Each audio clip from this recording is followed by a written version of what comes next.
All right. So, hello. Hello, and welcome. As you can see, I have rested and still has my VTuber, and now she's moving again. She's a woman on the game, and she's on the go. We love her. Yeah. Hello and welcome. Today is a very special day. We're doing a little bit of an art retrospective. Neo, my friend, he and my other friend Escaden have been doing nights where they just kind of review and look at their old artwork, and they were like, hey Pluto, when are you gonna do that? And I'm just like, oh, I have a big hard drive that's filled with old animation, schoolwork, all sorts of stuff. A lot of stuff that was not available on DeviantArt anymore, and stuff like that for various reasons, whether it would have been like a falling out with a friend who asked me to remove the piece, me removing the piece because of the falling out with a friend, just things like that. So I was really kind of hoping to get my hard drive up and running before I did this. However, there's enough stuff on my DeviantArt that I've collected and sorted out for you that I think will be just as fun, and I will definitely go through more of my old artwork later, especially the stuff that hasn't made it up to, that I wasn't able to just yank from DeviantArt. Now, all of these have been hidden, they're stowed away, and you can't view them online unless someone else has saved them and they're hosting them up or something like that, because I know some of these are fan art for other people, other artists, my old friends. Also, hello, Neo! Welcome! I'm so happy to see you here, and I hope you like my title card. But yeah, so with all of that, a little disclaimer is there's gonna be some censorship in these, not because there's nudity, but there's like old screen names of people that I don't know what happened to them. Like, there was either a falling out, we've just, stopped talking for whatever reason, whether it was a platform change or maybe one of us stopped posting or, left DeviantArt and stuff like that. And I don't know who's going to be watching this, and it's more just like, I don't want you guys or anyone else looking up these names and maybe they weren't really good people, or suddenly they're doing something kind of weird, and I don't want people to be like, oh, you drew fan art for that person and they suck now, and it's or something, you know what I mean? There's a lot of just stuff that could be so I try to just and for their privacy, like, they might not even use that screen name anymore, and just like me and my old screen name, I kind of get embarrassed with what comes with that and stuff like that. So yeah. And also, when I was a kid, I used to write, my legal name on things. So I also wanted to, I guess, protect my old name. Just because I don't use it anymore, and I just wrote my name on friggin' everything. It took like a day to just get rid of all that stuff. All right. Also, hello, Slaughter Nico. Thank you so much for joining. Can't wait to embarrass myself in front of you. And hello, Escaden. Welcome. Making dinner for the fam background stream. Nice. I hope you're eating something very, very tasty. I'm going to be cooking up some Beyond Meat burgers when I'm probably done here. I'm very, very excited. I don't normally eat a lot of solid food. I kind of have a liquid diet because I'm a little bit of a freak. But every now and then I'm like, I gotta have some texture, Also, as always, if my music is too loud or distracting, let me know. I'll turn it down for you. But I think let's just get into this. I've already, talked too much. So, the year is 2003. I am mostly 13. My birthday's in October. So it's late in the year. I'm mostly 13. But I am turning 14. And so, yep. Alright, let's, I'm sorry, I'm so awkward. I'm really, nervous. I don't know why. So, let's look at this guy. It's not a guy. It's a girl. Um, so notable things about this is I was really into dolling. I didn't have a scanner, and I was looking up doll makers to create my characters on a lot. And then I found the world of pixel art and dolling, and people would make these bases, and you were able to just draw on them. And of course, because it was pixel art, I would just do it in MS Paint. And, you know, because that came with every computer, it was just really easy and accessible for me to create artwork with these sort of, these bases and stuff like that. And also, like, God forbid, you know, being 12 or 13, drawing on the computer for the first time, you know, everything's gonna look a little wonky. So the fact that people were making bases, and sharing them was, oh, thank you, Escaden. I'm glad you like my pro setup. I set it all up today. I hope it all goes well. Also, hello, Scratch Me Silly. Welcome, welcome, welcome. So anyways, yeah, bases were a really big thing back then. You even had people who had like exclusive bases, and they're like, you're not allowed, they would make dolls, and you'd be like, oh, where's the base for that? And they'd be like, the base isn't available, it's my private base. I still have a lot of bases saved on like my really old hard drive. I would love to look at those sometime. Sometimes I try and remember the URLs for some of these places that I used to go to. And, you know, most of them are defunct now, or the people, you know, they're like, some of the people who used to do dolls, they're like full-blown illustrators in the industry now, and I think that's friggin' amazing. But yeah, so anyways, this character in particular is my character Scarecrow. And of course, when I was around the ages of 9 to 12, I was really into fairies. Which is funny, because I'm not into medieval fantasy at all, but fairies, you have my attention. I don't know where these, like, striped bandages or anything are kind of coming from. But I'm here for it. That's kind of like on brand, I think, for Scarecrow. All right, let's move on to the next. Now, 2003 is very short because I worked mostly traditional, and I wasn't into MCR yet. That is 2004 for me, I think. Slaughter Nico is asking, do the shoulder flowers grow out of the shoulder skin? You know, I think that was just one of those things where I just felt like there just needed to be something there. I don't think much thought was kind of given into it. I know the leaves on the boobs were definitely inspired by like Lilymon, because she kind of has like, I know she has more of like an actual dress on and then the leaves over top of it, but I definitely know. I remember it being like, it's gonna be like Lilymon. I kind of wish I did more with this base and expanded more on it, but I think I was just like, she's a fairy, and that was kind of it. But yeah, I worked mostly traditional in this phase, and so there's actually only about 4 or 5 pictures saved in this era, so this era is going to be really short. The next one I have is another base art, and this is my character, Random Person, looking extremely feminine, but that's okay. We stan, he's a cutie. I always felt bad for how I designed his sweater as a kid, because I did one stripe sleeve, and I go, oh, I put stripes on everyone. So then I was like, solid purple sleeve. So fun thing about Random Person is he was designed to be my boyfriend, because I didn't have a boyfriend, and I was just like, well, no boyfriend, no problem. Am I right, fellas? Just draw your own. This was much later on in Random Person's life cycle. But I remember I called this Samurai Jack style because it had no, like, real lines, which I think is really funny. Also, hello, Cody and Duke. I, like, steal his look. It's a fit, am I right? And it's funny that Pi mentions that it's a Canada hat. So... this hat is directly inspired by some G-Sides artwork of 2D from Gorillaz.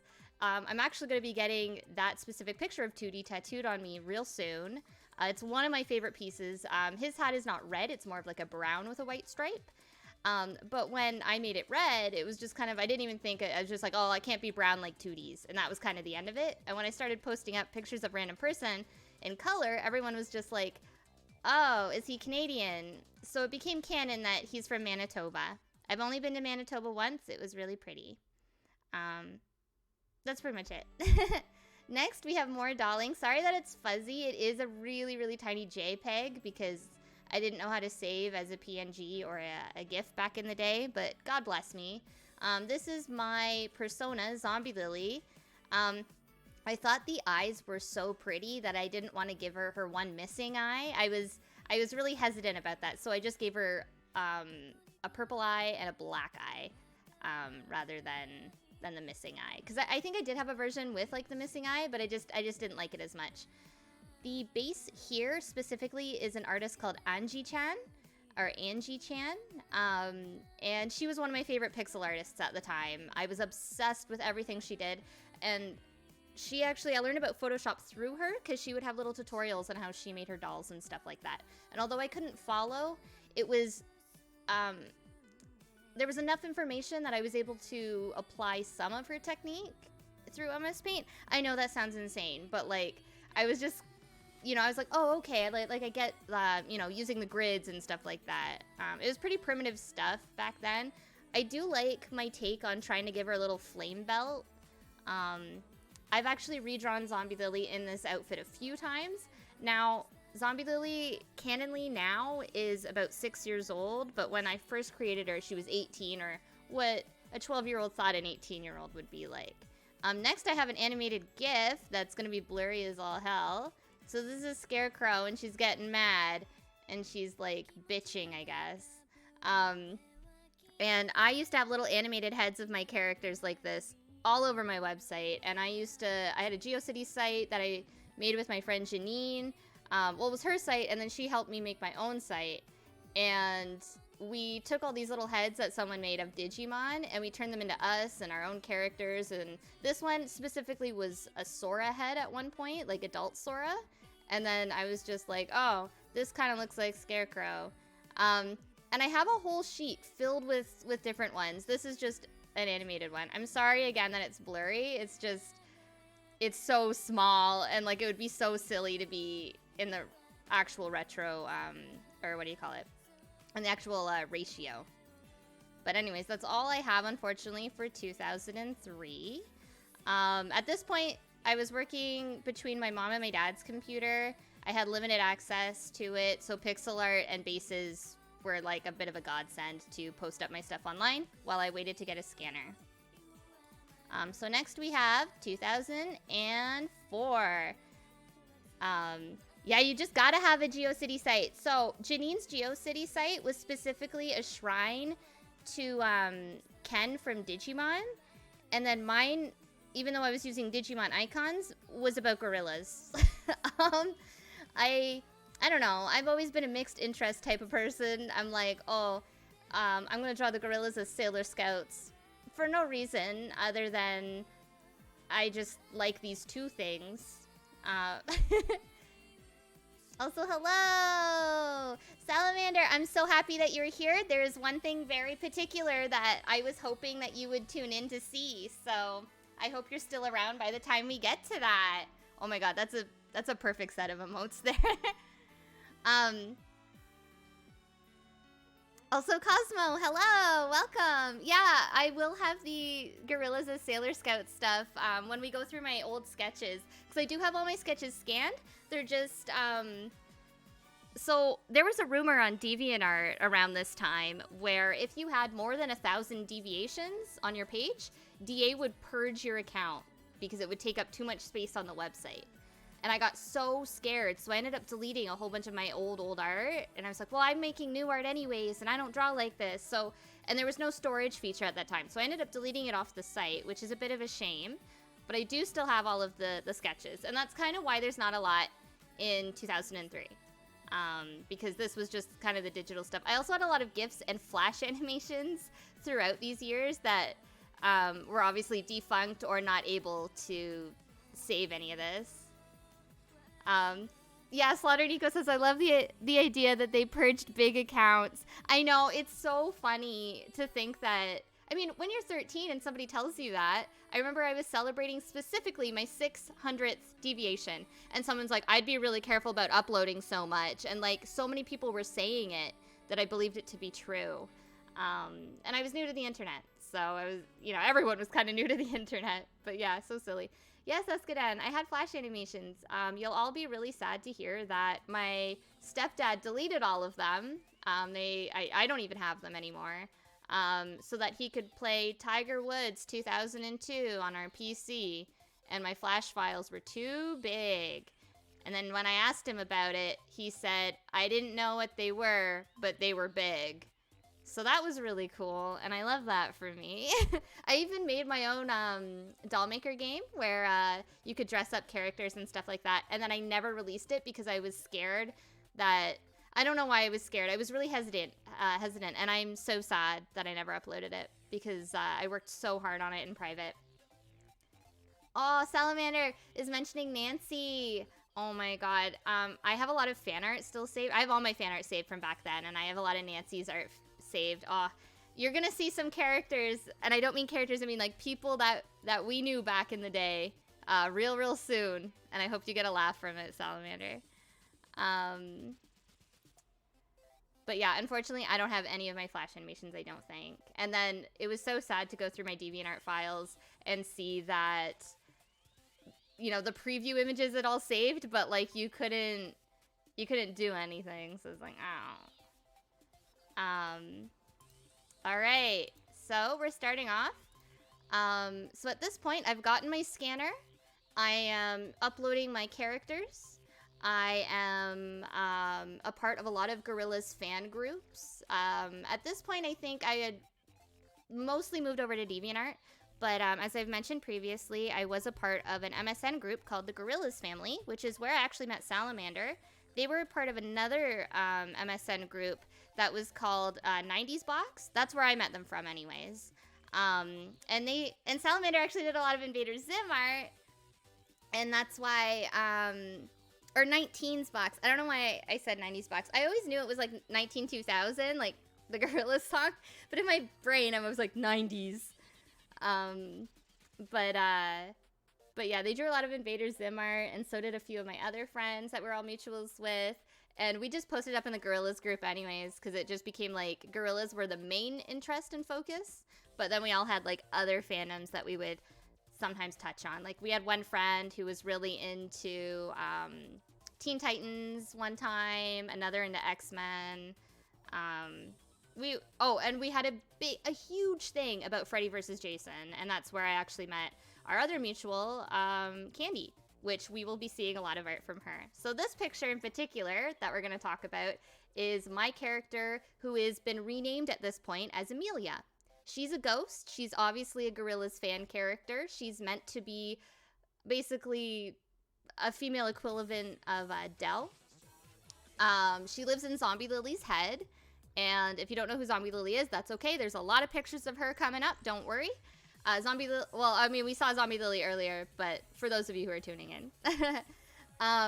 But yeah, so she lives in Zombie Lily's head because I really like the idea of Russell having Dell in his head, and I really liked the idea of like me being 2D's girlfriend, which is canon, by the way. I'm kidding. So like, I don't know, I really liked a lot of ideas that the Gorillaz were kind of exposing me to, and so I remember this was specifically colored with highlighter and pencil crayon. Not her skirt, though. Her skirt was magic marker. But that's kind of why the green and the pink look so strange. I actually really like this picture of Amy, other than she has a ridiculously long arm. But it's just, she needs that to wave. I'm actually really impressed with the hand that's waving, too, to be honest. Being 14, drawing like that, that's God mode. Next, we also have, this is less God mode, but, you know, I think definitely my old drawing of Amy is much more stronger than this next one. I don't know what the time frame is, if this one was drawn first or not. But for this one, we have Scarecrow, Zombie Lily, and Amelia. Sorry, I know I call her Amy. It's because I'm going to be having... You'll see their old names and stuff like that, and it'll get kind of fucky. Please bear with me. I haven't looked at these in forever. when I look at this old art, she's Amy because that was her old name. So yeah, Scarecrow, Zombie Lily, and Amelia. Scarecrow looks a lot like Zombie Lily because originally she was kind of like her evil form. There was like a weird alternative universe sort of timeline that was going on or some shit. I don't know. In these MSN groups, I was one of the youngest members. I was 12 at the time. Not during the time of this drawing. I just mean like when I was exposed to all of these people who became my friends. I was 12, and a lot of them were already in high school or even older. Like, they were all teenagers, and a lot of them had a lot of angst, and they were kind of exposing me to, like, evil characters, villains, and stuff like that. And in Gorillas, there's not a lot of villains like that. Like, I mean, obviously I liked Pokemon. You have Team Rocket, and then with Digimon, you have, you know, the Dark Masters, Devimon, Myotismon, all that shit, right? But I never really considered making my own villain. Scarecrow is kind of like an anti-villain in the sense where she is a bit of an antagonist, but, you know, she puts it all aside if someone was genuinely hurting. Now, Scarecrow and Zombie Lily are not really one and the same. I have it so that Zombie Lily is actually in some weird alternate... So, okay, wait. Back up. So, you know in Sailor Moon how Chibiusa is Usagi and Momo-chan's daughter on the moon in a past life? So that's kind of the same thing that's happening here. Zombie Lily is the child of Random Person and Scarecrow. I think, I don't know, we're just gonna accept it as such. I don't think, like, she actually, like, you know, birthed Zombie Lily. It's just kind of like a found family thing. They both still have similarities in the sense that they're both missing the same eye and stuff like that, but we don't question it, and I don't really care to, you know, really get too far into it. like it's one of those things where it's like, yeah, I wrote that in. No, I'm not gonna think too hard about it. So yeah, all of these characters intertwined with one another, with Amelia living in Zombie Lily's head and Scarecrow and Zombie Lily being one and the same in this universe. I can see that Scarecrow has her bat with a nail in it. We love to see it. Zombie Lily is still portrayed as a teenager or early 20s. She's a raver. I learned about ravers at a really young age, and it's destroyed my brain since. I was just like, I want to be there. I want to see this. Beautiful, beautiful. But I think it did wonders for my art because I drew some really fun outfits, which you're going to get to see later. Scarecrow has what I called a cape jacket. It's military based, but then I wanted it to fade to like a deeper purple, but unfortunately I didn't have a marker that was a very deep purple, and I couldn't obviously shade it in like a gradient, so it just looks like bright fucking purple paints just like stuck on her. Yeah, I don't know why. I think I was too tired after doing the first two backgrounds and didn't give Amelia one, but it also kind of goes with like her pose. She's just kind of like, bruh, where's my background? Also, hello, Casey. Welcome. And thank you so much, Cosmo and Salamander. I really appreciate that. I'm glad you like my character lore. I feel really silly talking about it. I haven't talked about my characters in, like, literal years. So next, I'm kind of... Okay, it's kind of good that I'm in front of some of this, because random person side view profile is nightmare fuel. So it says, Happy Valentine's Day, you loser. Hope it's a real bloody one. I don't know why I drew this, because it's not like I was dating anyone. I was too young to be dating. Nobody broke my heart yet. I didn't know what heartbreak was. Why was I so bent out of shape over Valentine's Day? I don't even think, like, oh god, I don't know why I drew this. And like, I was sitting, I was thinking, and I drew this on an correct me, this is probably incorrect. It was like a Aoki board, Oyaki, you know. It was like MS Paint, but extreme. So I was having fun learning how to like highlight and stuff like that, and I was inspired by a lot of people who were also using the boards and different tools and stuff like that. But yeah, I will say the story behind all the characters in here.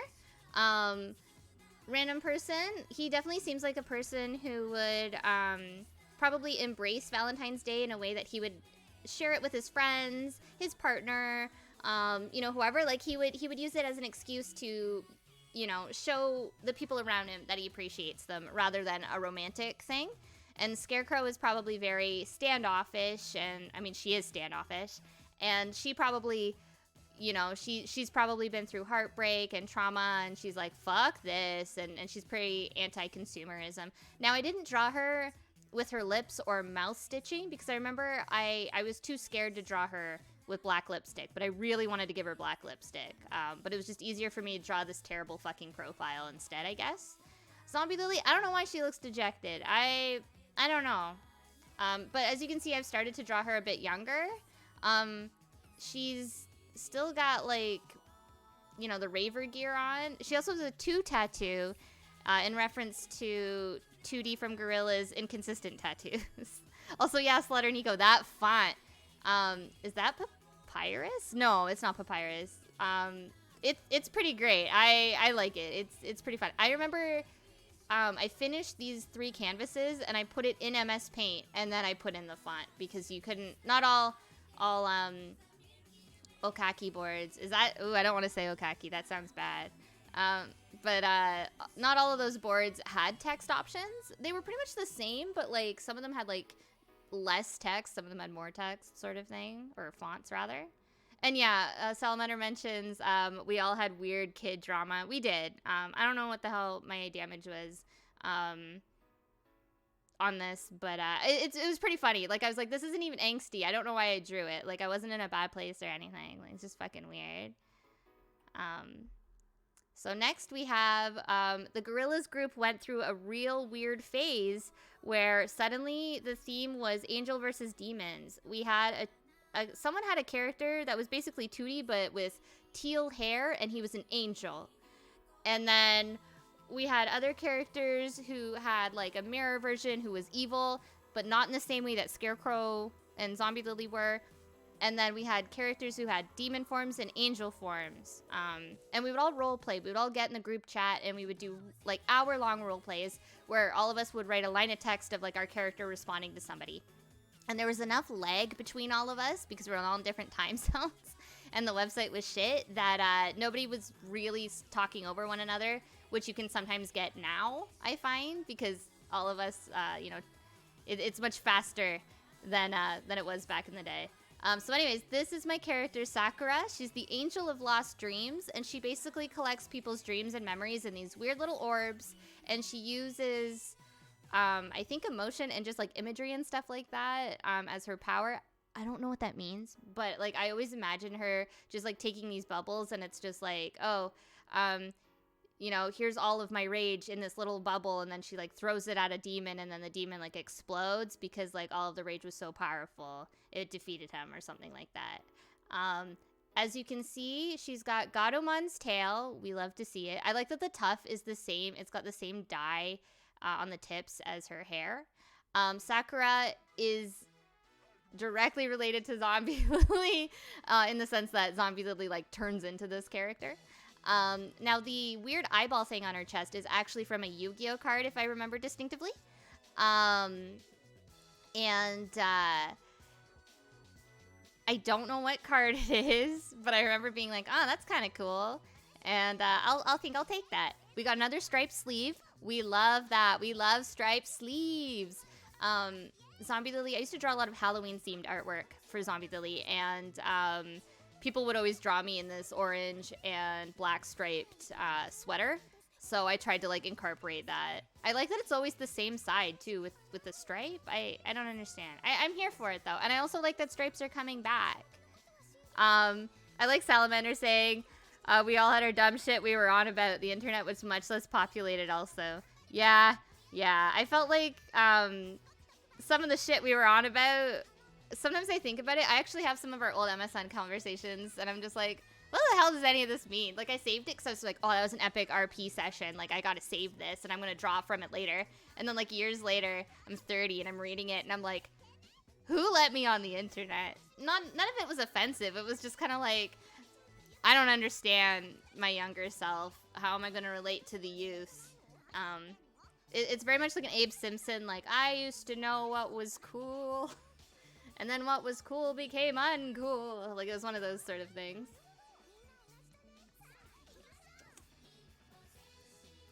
Also, thank you, Casey. Yeah, her powers are actually, they kind of remind me a bit of some of your characters and the stuff that you share with me. Come to think about it. So it's pretty cute. And Cosmo says, God, you're so creative. All Cosmo did at that age was collages of Final Fantasy. I didn't even know what a Final Fantasy was at this age. But around this age, I was really into like Gorillas, Parappa the Rapper, Sailor Moon, Card Captors, Totally Spies, that sort of stuff. Like anime adjacent, I guess. And I did play a lot of video games, but basically if it wasn't on the Sega Saturn or Dreamcast, which is all I had, I didn't play it. Also, no worries, Escaden. They say it's horrific to see who you were online. And he's like, I mean, our past selves, not specifically you. No. I think that's totally a fair assessment. Like, there are some comments on DeviantArt that, like, I came across that I made when I was 14. I was like, whoa, hiding that. Like, that's not cool. And yeah, Pi mentioning the onion belt. A classic. That was the style at the time, Pi. All right, next. Oh yeah, so I went through, when I was in, like, I think late, it was like late grade 8, early,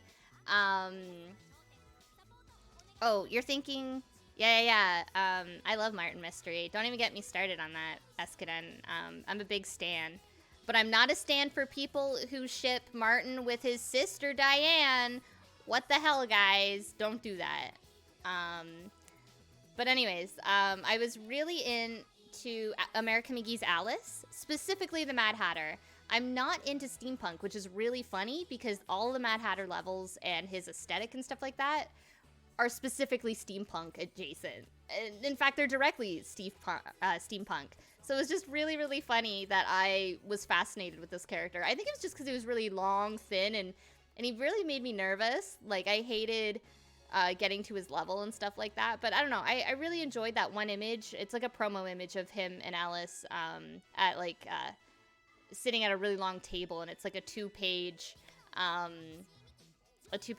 like, spread, like, in a video game magazine for an ad. Also, Slaughter Nico saying Martin X Java. Honestly, that's the OP ship. Or like Mom and Billy. That's who I'm gonna ship. I hope Billy isn't a kid. This is me thinking that like he looks like a child, or not that he looks like a child, but he's like chibi-fied, but he's actually like I think he becomes a human later. I take that shit back. I'm pretty sure he becomes a human later, and he's like a teenager. Forgive me. Anyways, I thought it was funny before I said it. Anyways, I drew this on one of those boards as well. And it's not very good, but I think me drawing in a completely different style, it's kind of interesting.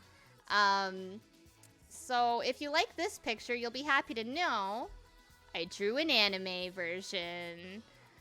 We fucking love it. I think the perspective on this, like, or not the perspective, but the side view profile has improved greatly on this, which I think is pretty impressive because I know I was drawing this with a fucking mouse.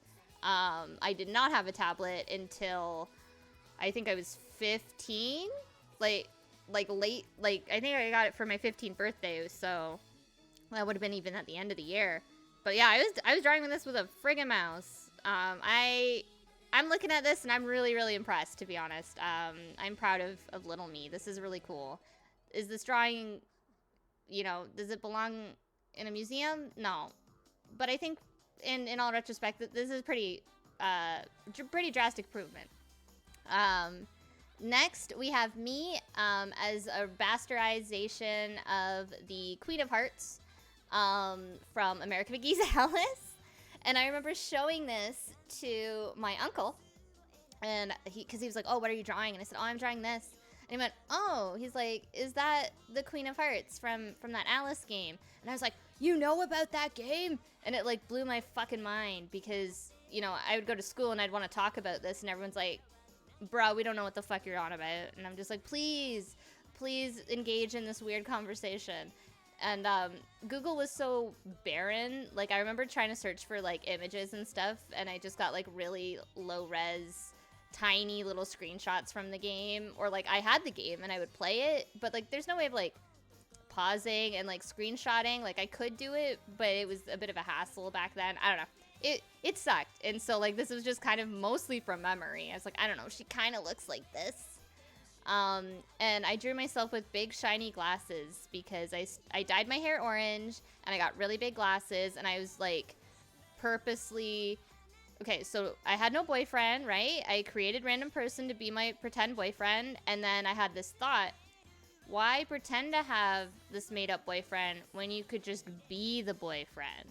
So I kind of like rearranged my visual aesthetic in person to look like random person. I don't know why I do that, and I still do that. Not with like people I want to date, but with cartoons and art that I see. I'm like, oh, that's a cool look. I'm gonna do that. But yeah. I don't know. This image is pretty impressive, but Slaughter Nico says dating yourself, the ultimate power move. Yeah, growing up is such a trip. It sure fucking is, isn't it? Alright, next picture. So this is more pixel art. I really like this base. Again, I wish I utilized it a bit better. This is random person. You're gonna love this. This is random person's sister. Her name is Anne Atomus. That's right. So this is Anne, and I don't know why I gave her this upside down cross tattoo, because her personality was really like cheery and fun.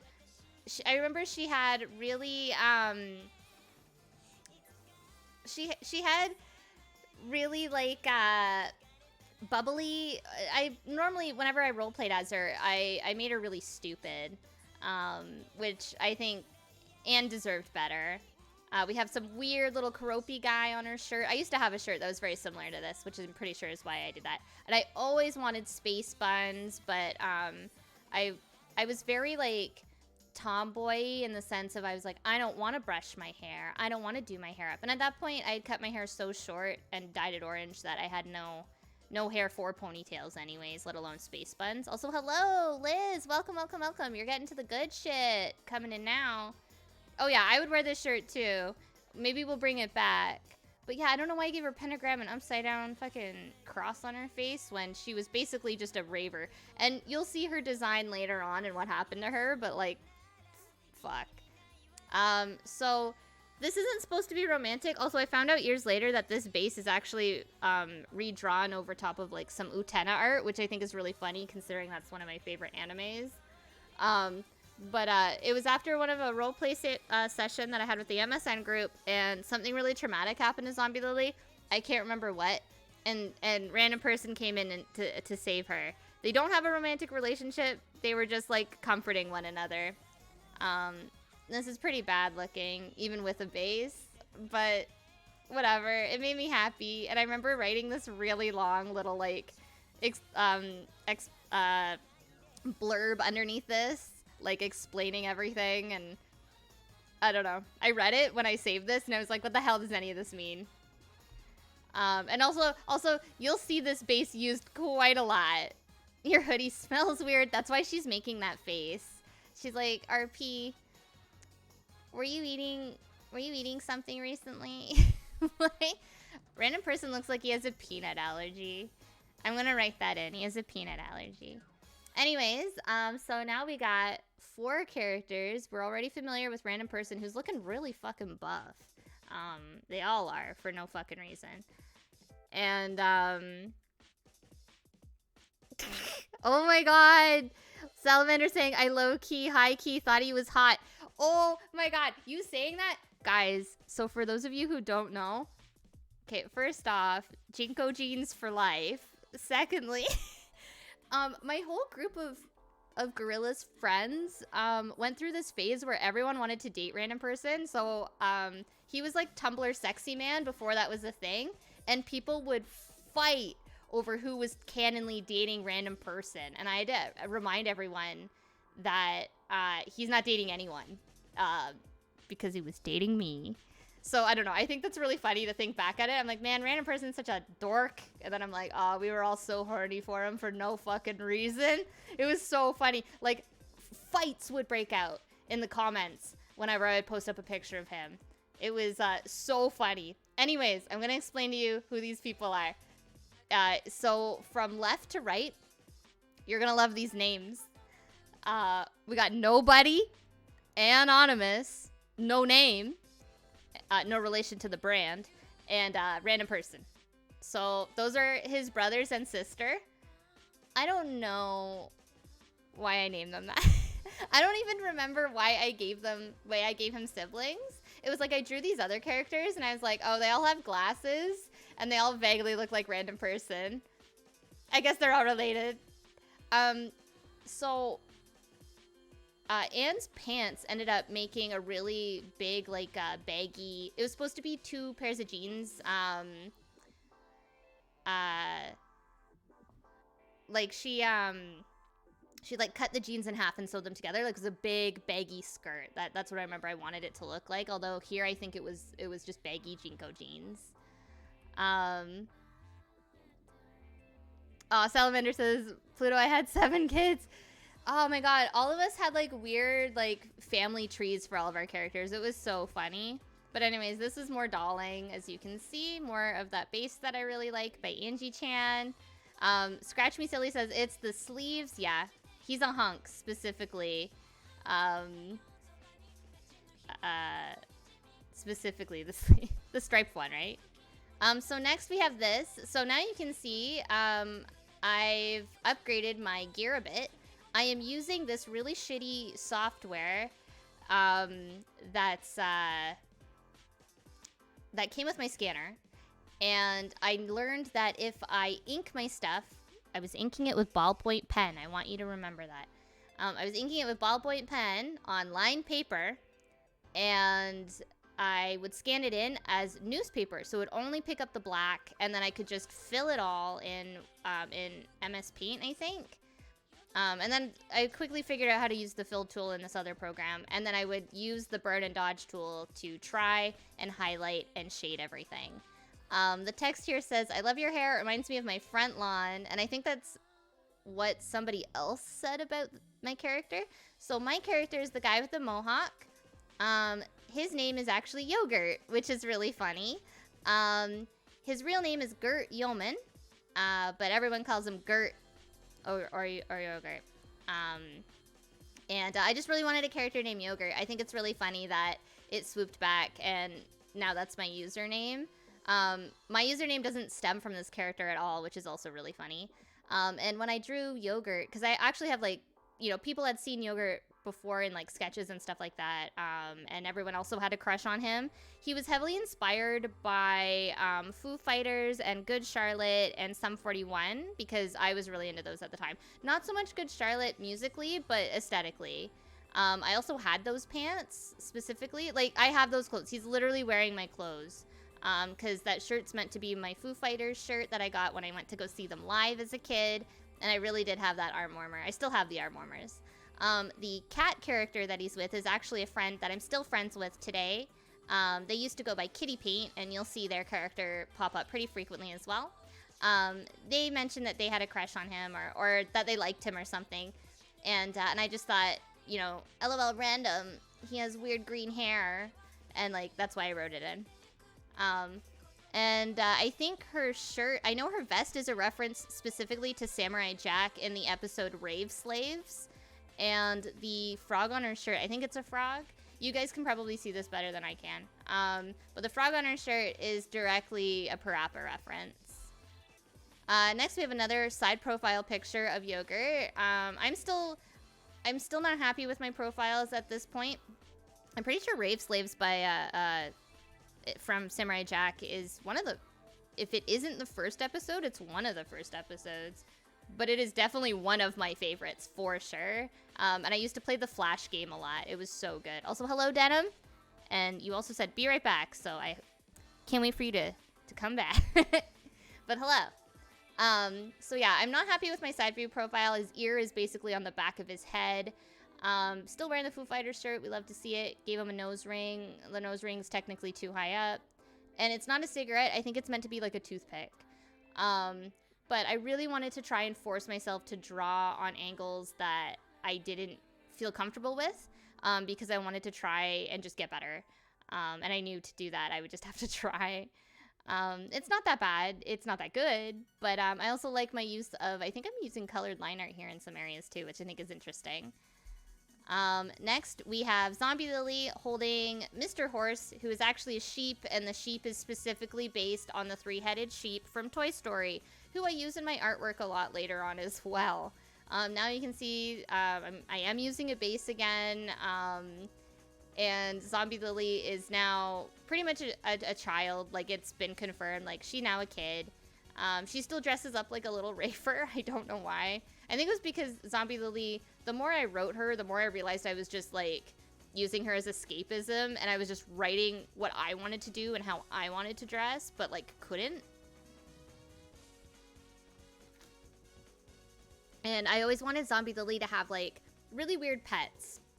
And I wanted them to have all stupid names. So, and Mr. Horace, being named Mr. Horace is a reference to Ren and Stimpy, which was one of my favorite shows as a kid. My mom was horrified. Note about Ren and Stimpy is that my mom was horrified when her brother, my uncle, babysat me for a full day, and I came home and I wouldn't shut up about Ren and Stimpy, and my mom's like, I don't know what the fuck she's talking about.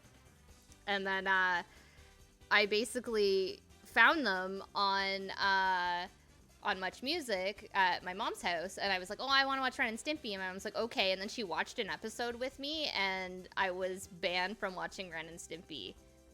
But I did anyways. I just learned that I couldn't watch it when mom was home. Heh.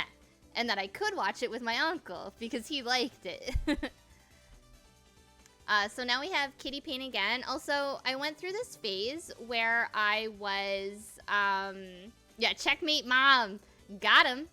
So I went through this phase where I was, I don't know, I was really close to this one other artist who was always scared that people were going to steal her characters, and then that kind of like changed back into me, like it reflected on me in the sense that I was then suddenly scared that people were going to steal my art and stuff like that.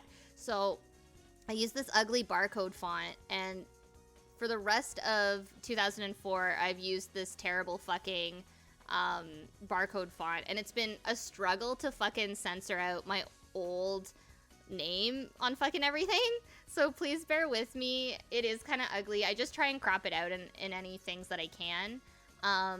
Also like that I've given her a parappa hat. Music. Sorry, my music cut. I like that I've given her a parappa hat.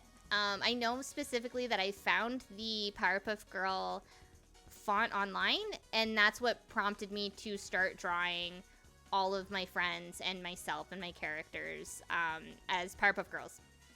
Time's also a flat circle, because I've noticed that every few years, everyone kind of goes through a phase where we draw Powerpuff Girls again, and it's happening right now too on Twitter, which I think is really funny. Another notable thing that I don't have in this, because I actually took it down because I was so mad about it, because it was something that people were stealing.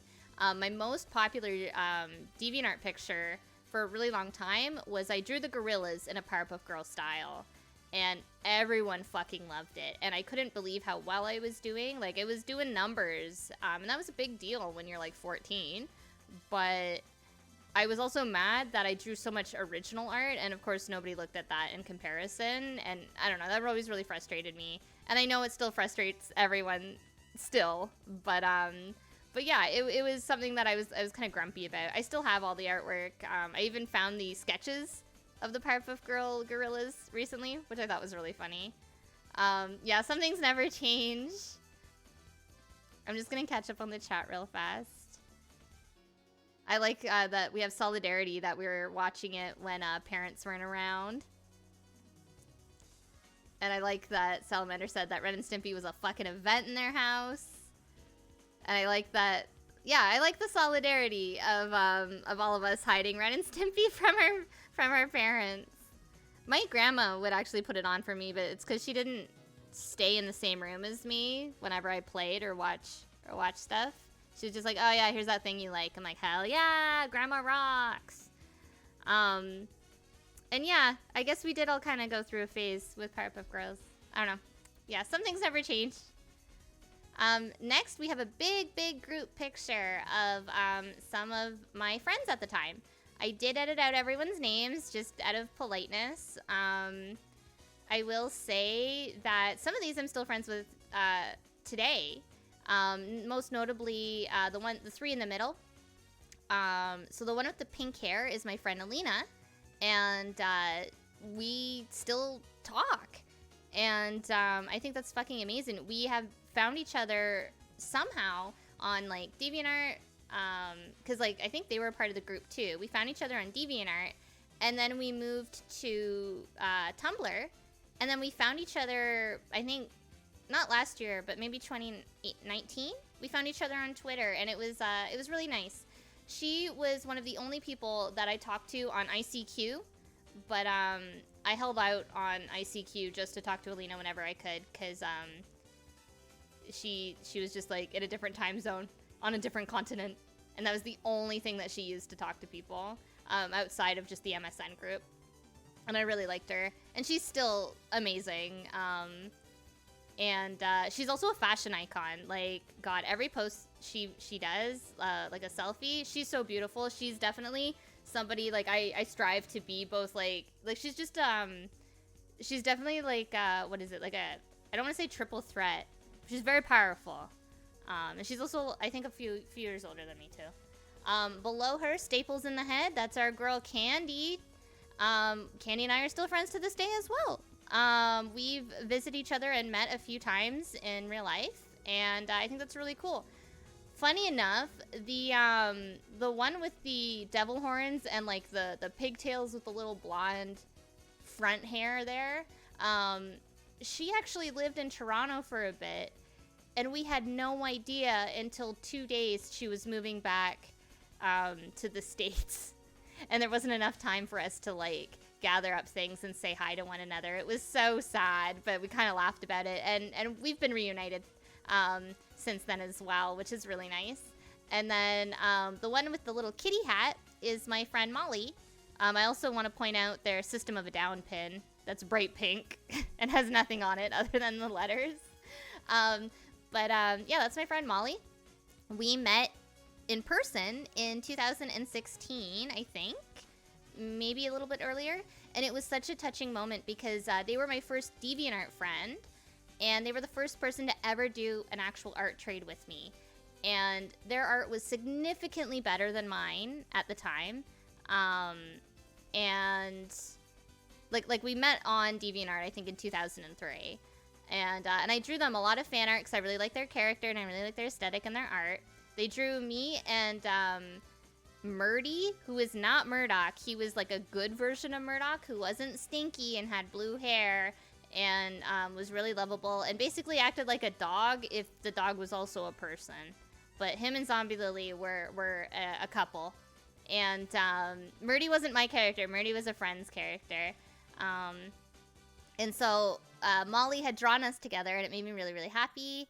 And I actually used that experience on how I like I took that with me literally with every interaction that I take when I am interacting with a new or younger artist, because she took a chance on me. She was like most people would turn down someone who's maybe younger or not in a similar I guess range drawing wise, because you know there was definitely people in the Gorillas community who were not much older than me, but drew significantly better than like any of us. And I'm sure, please don't say their names in the chat, but I'm sure a lot of us can think of those specific people who were from back then. And some of them are still around today, they just don't do Gorillas art. But that was their humble roots, and I wouldn't even say humble because they knew that they drew better than us. And if you even asked to art trade with them, they would be really rude. I remember I asked someone in particular, they said, oh, hey, I'm going to be doing art trades. You know, if you'd like to do one, just send me a note. And I remember I sent them a note, and then I got and I didn't get any response, which is fine. But instead, she immediately updated her journal and said, please don't send me a note if you can't draw on at least around the same level of me. And like, she just went off about like skill level and like, you know, don't ask for art. And I was like, you said you were open for art trade. I was willing to draw you a picture. Like, it was, I don't know. I thought that was real dog shit of her, and I never want anyone to feel that way. So what Molly did, and this was after Molly art trading with me, by the way. That was an experience that happened like much later on in my DeviantArt journey, if you will. Yeah, so Molly took a chance on me, and I've done a lot of art trades with people. I mean, I don't do them now because I just don't have time. Even at like artist alleys and stuff, if like someone comes over and they're like, do you want to do a print trade or something like that at the end of the show, I don't turn anyone down unless it's something that like I genuinely am not going to use or something. But I try and find something. Like, my only rule basically at the end of shows is, you know, I'm not going to trade you a t-shirt for a bunch of prints or something like that, just because t-shirts cost me way too much to produce than like, you know, a stack of prints. And someone did swindle me out of a shirt once, and that really pissed me off. So whenever someone says that they wanted to do an art trade at a show now, I'm like, well, not for physical goods, but, you know, pin for pin, print for print, that's all okay. But yeah, so I don't know. I try and treat every artist as if we're all on the same level, because we don't know where they are in life. We don't know how serious they are taking art, but we should all take it kind of, I guess, like at like, I don't want to say face value, but like, I don't think we should judge each other based on artistic level. I think that's real dog shit. Like, there's definitely a level of, you know, I can understand the appeal of wanting to art trade with someone who is more your level and stuff like that. I definitely understand where they were coming from, but like, maybe just say for mutuals only, or just my friends, or something like that. Because once you open that up to the public, you are going to get people who are a lower level asking you for those things. And I don't know. I think, I'm not saying like people gotta trade with people they don't want to trade with. That's not what I'm trying to say. But yeah, I don't know. I just feel like, what is motivating these artists to continue if the artists they look up to are going to put them down? I actually unfollowed that person that day because I looked up to them a lot in the Gorillas community, and I felt really embarrassed. I'm glad that they didn't point me out, but I feel like a lot of us, and it's not even, I'm not talking about popular artists either. I'm just talking about older artists who've kind of been through the ringer, have seen it all. People our age, you know, no, not a lot of us had a lot of support other than from one another. And although we're still doing that, you know, I think it makes a huge difference in someone's life to be like, oh, hey, I really like how you colored the hair, or just something positive. And like, it takes 2 seconds to just like a post, or to just be like, you know, oh yeah, that's really cool, or something like that. Just an offhand comment. It doesn't have to be deep. Just be nice to one another. We're all just in here surviving and just trying to make art, you know? I don't know. Sorry I'm ranting about that. I didn't mean to go down that road. But yeah, I did this for all my friends at the time. They really liked it. I remember everyone really clearly on this, except for the cat person in the front with the red shirt. I don't know who that is at all. And when I erased the name, nothing came to mind either. I was like, who? So if that's you, I'm sorry. Please reach out so I can apologize to you directly. Next, we got Simon from Prozac. This is why you all came here. This is why you're here. This is specifically Hot Show era Simon. I like that I kind of did a little bit of like an aqua energy for the O, and the explanation point for the I. It's very good. It's very good. I'd say this is really all. Thank you so much for the cheer. I'm assuming it's for Simon. I'm gonna say it's for Simon. This is the most Canadian thing ever.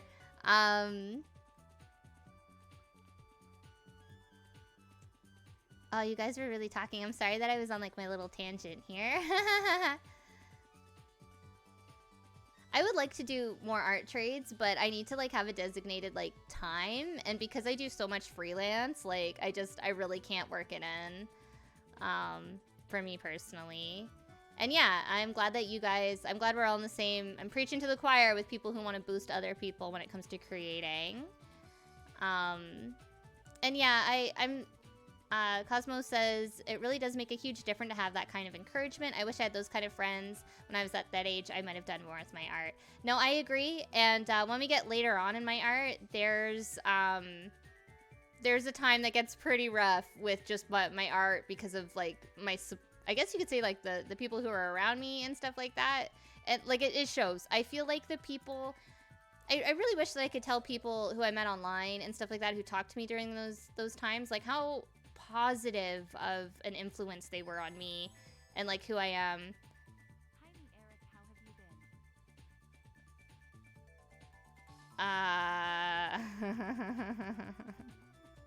Me, Eric. Anyways, I'm doing good. Thank you. So anyway. Anyways, me, Eric. Yeah. Can I get a yeah in the chat? Yeah. Yeah, yeah, yeah. Yeah. We're getting some yeah. I'll even put in a yeah. Yeah. Yeah. Nice, nice, nice. Well, don't worry about it, Denim. Don't worry about it. You're good, you're good. But yeah, I don't remember what I was on about, but Simon, Prozac, we stand. There's gonna be more Prozac art later. I remember I really got back into like, I guess like early 2000s music. I remember bringing my, my Hot Show CD almost everywhere with me. Next, we have Random Person as 3 of my favorite video game characters. We have Alice, Ooh La La, and Amy. And, I'm just gonna out myself. I just really love drawing this man in a dress. I love drawing this pathetic man in a dress. I love doing up his hair. He looks so cute. I really like the Amy. He looks so cute as Amy. With the little button nose. I love that. Yeah, we do love to see it. A little too much orange happening on the Ooh La La one, but what can you do? I also really like my my wonky-ass boots on the Alice one. That's pretty good. I don't know, I loved like making my characters cosplay because I didn't have the resources to cosplay myself. So I just kind of did it like through osmosis and through escapism with my characters. Oops, and yeah, this is also pixel art with a base, blah, blah, blah, blah. So the next is the most iconic piece of art I have ever fucking made. And it is 2D as Beat from Jet Set Radio. Pretty iconic. I also like that I fixed, so in the official art of this, Beat actually has 6 fingers, and I've actually corrected it. I remember that's when I noticed the weird 6th finger in the artwork as a kid. I was like, wait a minute. And I was like, well, I'm gonna draw him with 5 fingers because 2D has 5 fingers. But yeah, it just made sense to me because there was a lot of early Gorillaz art that had spray paint and stuff like that. And it just went, like, in my mind, it just made sense. And I would play hours and hours and hours of Jet Set Radio and basically just be like, oh, hell yeah, it would be so cool if the Gorillaz had a game like this. Because I naturally just always associated Gorillaz with graffiti, I guess. So, I don't know. All of these interests just mashed together in, like, such a good way.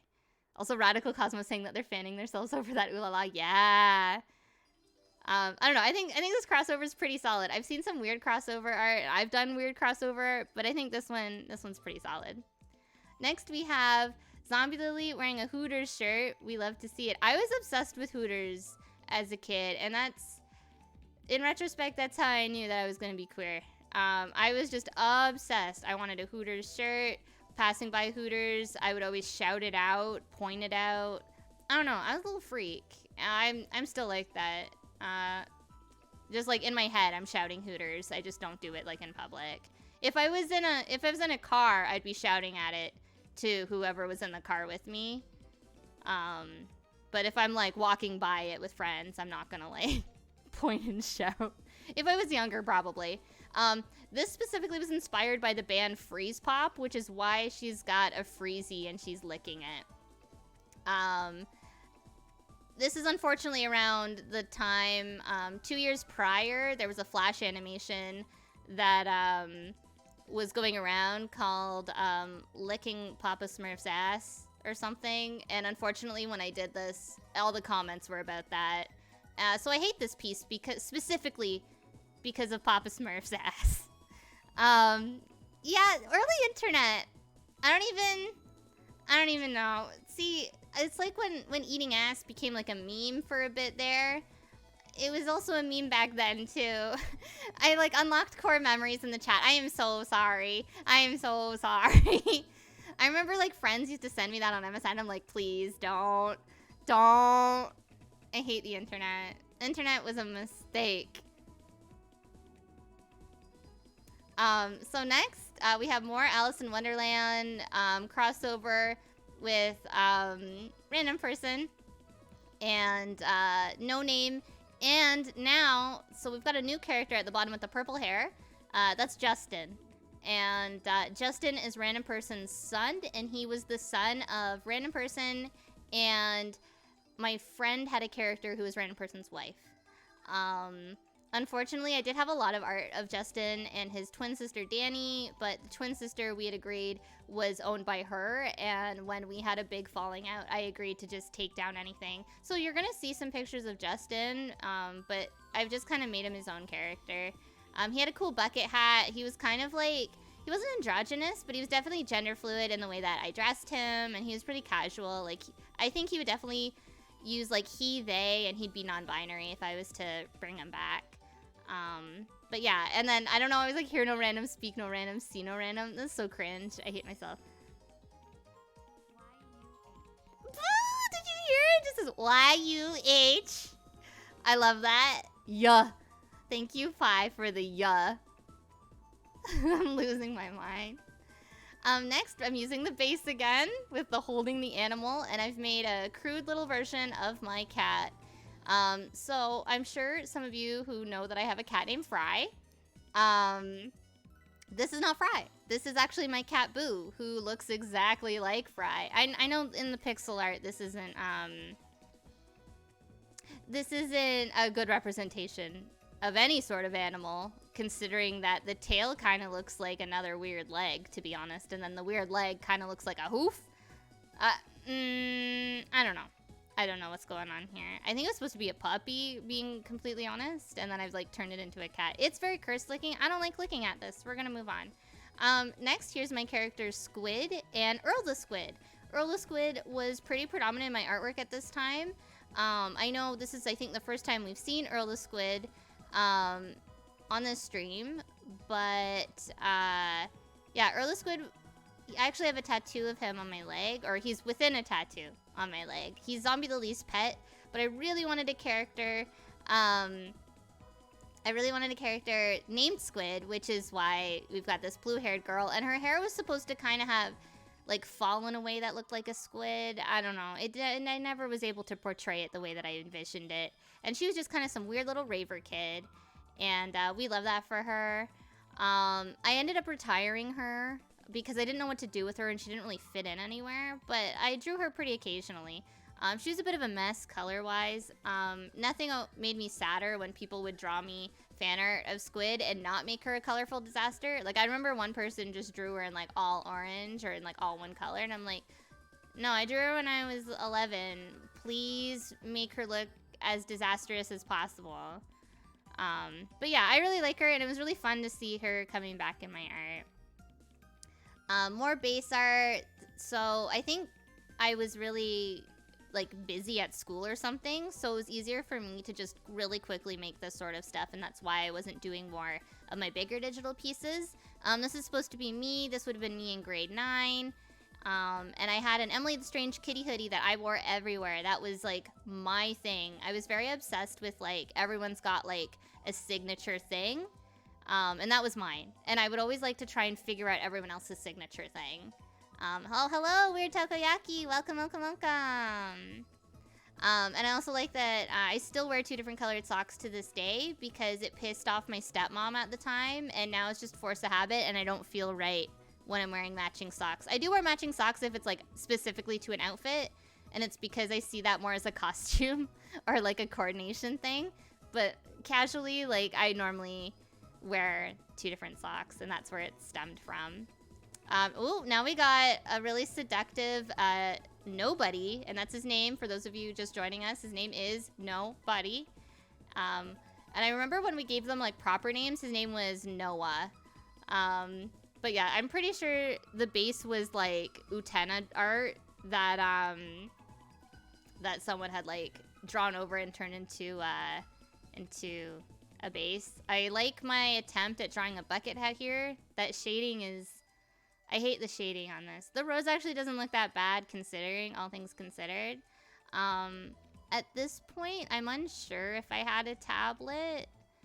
I'm kind of leaning towards no because of just how weird and straight some of the areas are. Like if you can see like around his bangs and the back of his hair, like that indicates to me that I was still probably drawing with a mouse. Oh, no, maybe not, because this specific picture, I'm sad that I'm kind of covering Zombie Lily. She's like the best part of this picture. But this picture was definitely, so this was around my birthday at the time because I had just gotten my tablet and now I was like, I'm back and now I'm powerful. So this was actually a banner image for my, what do you call it? My website at the time. And basically my website was just, I converted the Gorillas fan site into a character hub, so you could learn more about my characters at this website. So we have Zombie Lily, myself in the middle, and Random Person. And for those of you joining us, the reason why I look like Random Person is because I thought I'm just gonna become this man that I've drawn. I'm gonna become this sexy man that everyone thinks is cute because I want to also be cute. I don't know why I did him dirty, why I did Random Person dirty by drawing his mouth so big. It like takes up all of his skull. I kind of like it though. It's like, it doesn't bother me, it's just really funny. Do not post the site. Actually, the site that you know, Pi, is not even the site that this would have been on. But I appreciate you asking. Thank you. I do want to like go back and like update it, and maybe we can have that public in the future.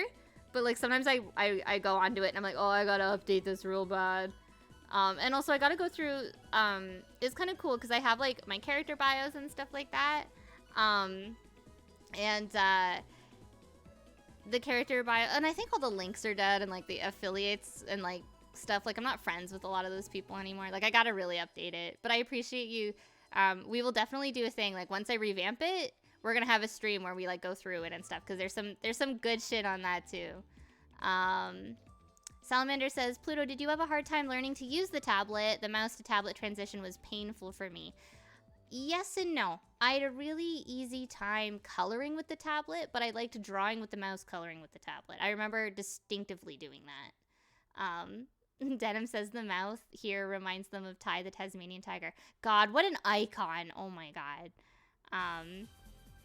So next we have, this is a weird fucking drawing of my character Penji, which is kind of like Benji, which is what I was like, I couldn't remember the name Benji, and that's why I named him Penji. I don't know, I just wanted to draw weird abstract art with all the new Crayola markers I got. I remember specifically drawing this in French class, and my French teacher told my mom, she told my mom that I put on my headphones and I don't listen to her, I don't do any of my work, and I just draw. And it's just like, you want me to learn French? I want to draw. I'm an artiste. And it's actually really funny because I failed her class drastically to the point of they took French out of my curriculum. But now as a professional artist, one of the things that I do at my work is I provide the French translations to packaging. I do work directly with a translator, so I'm not on my own or doing anything too chaotic. But yeah, I don't know. I just think that's really funny that that's become a part of my job now. That's also very Canadian of me, I guess. And don't worry, Casey, thanks so much for lurking at least, and I hope you're getting a lot of writing and stuff done. And Cosmo says, love the colors and abstract nature of this one. Yeah, it's fun. It's fun. I don't like hate it. I think it's kind of interesting. Here's a normal picture of Penji. He was a purple and green tiger who had blue hair and a big star on his eye. The star is in no relation to the band Kiss. I think I just wanted, like, I really like face tattoos, which is so funny because like now face tattoos are trending and like I'm not like totally into them. But as a kid I used to think it was really cool. Liz is making jewelry tonight. Nice, nice, nice, nice. You'll have to share that with us in the Discord later. Next, so I was ahead of the curve when it came to Monster High because this is circa 2004. And this is my zombie cheerleader. Pluto lore for you is, as a kid, I went as a zombie cheerleader for Halloween, like, at least 3 times. And not even all in a row. I was just, like, I don't know. I was obsessed. And there was always a different looking cheerleader. Which I also, because I thought it was like it's just like a base idea, right? Like, you can just, expand on it from that. This character didn't really have a name. I think I just called her School Spirit because I was just like, I don't fucking know. And I actually got fan art of her, which was really cute. I should redraw her. I have some ideas for her. The eye on the leg is kind of interesting. I don't know why I did that. And I like her face. Her face has some interesting stuff going on. She also has a metal patch and then just a weird fabric patch on her knee. I think I like drew those because I was like, oh, she needs to look more like a Frankenstein monster or something, but I didn't really know what to do. This is around the time that my art starts to get real ugly. And I'm going to say it on my own character, so I'm not looking at some fan art that I've made for another artist and I'm like, sorry, I drew you ugly, because like I don't want to come off like I'm calling them ugly. It's just my art gets really weird at this point. I had an art teacher tell me to draw like using the eyes first as a guide, and my art suffered so bad with that fucking advice, and it took forever to like unlearn it. I'm just already dreading some of the things. It's probably gonna be the next one, knowing my luck. No, we got more Powerpuff Girl art. So this is the Back Off Get Your Own Bunwich is like a weird parody of Back Off Get Your Own Sandwich, which was like a weird deli meat commercial we had here. It was a bunch of kids like doing like martial arts, and it was supposed to be them defending their lunches or something like that. And this was supposed to be my fan Powerpuff Girl, Bumblebee. She had stupid hair, and she was yellow, like a bumblebee. And that was kind of it. That was, I don't know why I added the bunwich, why I called it a bunwich. I don't know. Next we have me, and I am the Grand Kahuna. That was what my name was in, so as much as I liked making my own character lore and writing my friends and their characters into my lore, they did the same for me as well. So Kitty Paint used to have a comic series. It wasn't even a comic series. I think it was just more like they were writing a story and then they would post up drawings from it and explain what the drawings were. And I was a Grim Reaper. I was called the Grand Kahuna, and all deaths needed to be approved by me. And she drew me like this. I had little swirls on my face. I didn't have my glasses, but that's okay. At this point, I actually didn't need glasses. I just wore them for aesthetic reasons. And when I would go to school, I would wear glasses that didn't have glass in them because that's how much I wanted glasses. And I had one little wing because I hadn't earned my wings yet. I just had like this weird, just one little wing. And I don't know, I kind of like it. This is cute. Again, it's more base pixel art, but I like it. It was my way of being like, hey, I really like your character. Thank you for including me. And I want to do fan art. I know it was fan art like of myself, but like, I don't know. It's cute. It's cute. I really miss writing stories and hearing my friends' stories and stuff like this. It was something that I genuinely enjoyed about my friends on early DeviantArt. So here's what y'all came for. we got some of the most iconic shit here. We got Homestar Runner reference, we got Neopets, and furry-related art. Now, I didn't know really what a furry was at this point. Like, I had a general idea because I had friends who did have animal characters, Sonic OCs, and things that you would generally be like, that's a furry. But in this, I just thought it would be really cool to just kind of draw us as if we were like human Neopets. That was the idea. There was nothing kind of beyond that. The person in the Homestar Runner shirt was a girl that I had befriended, because she drew a lot of Homestar Runner art, and I was really into Homestar Runner, and that's how I found her. That would have been the biggest mistake of my life. We'll get into that later, because there's more art about that. I got a little bit of drama. And then I am in the middle. I am an Aisha. I always said Aisha, which is my favorite little cat-like Neopet. And then the boy I had a crush on in high school, he was an Inksy, because I thought he would be a hot goat guy. I don't know. I also like that I just wrote goat versus deer. And I think I wrote that because my friends and I, as I was drawing it, were like, are Inksies goats or deers? And I said, they're a goat. And then another guy was like, I think they're deers. They're little baby deers. And they were using like young Rudolph with his little weird antlers as like, and I was like, no, I'm like, look at the way that an Inksy, like, look at its anatomy. This is a goat. Like, the red one looks like Beelzebub. Like, this is a goat. Anyways, that's my hot take on Inksies. We can have Team Goat, Team Deer. I'm definitely Team Goat. So now we got some angsty art. You all were here for this, right? This is what you wanted to see? I'm actually really impressed with the shading and highlighting on the weird spikes coming out of his neck. This is obviously Random Person. We've fully leaned into the Canadian hat at this point. And all of our characters had weird demon versions, I guess. I remember listening to... Oh my god, what's their name? Collective Soul. I was listening to Collective Soul a lot. And yeah, so basically, my friend at the time had stopped bringing the fact that he's Canadian into this. it's just his hat. Relax.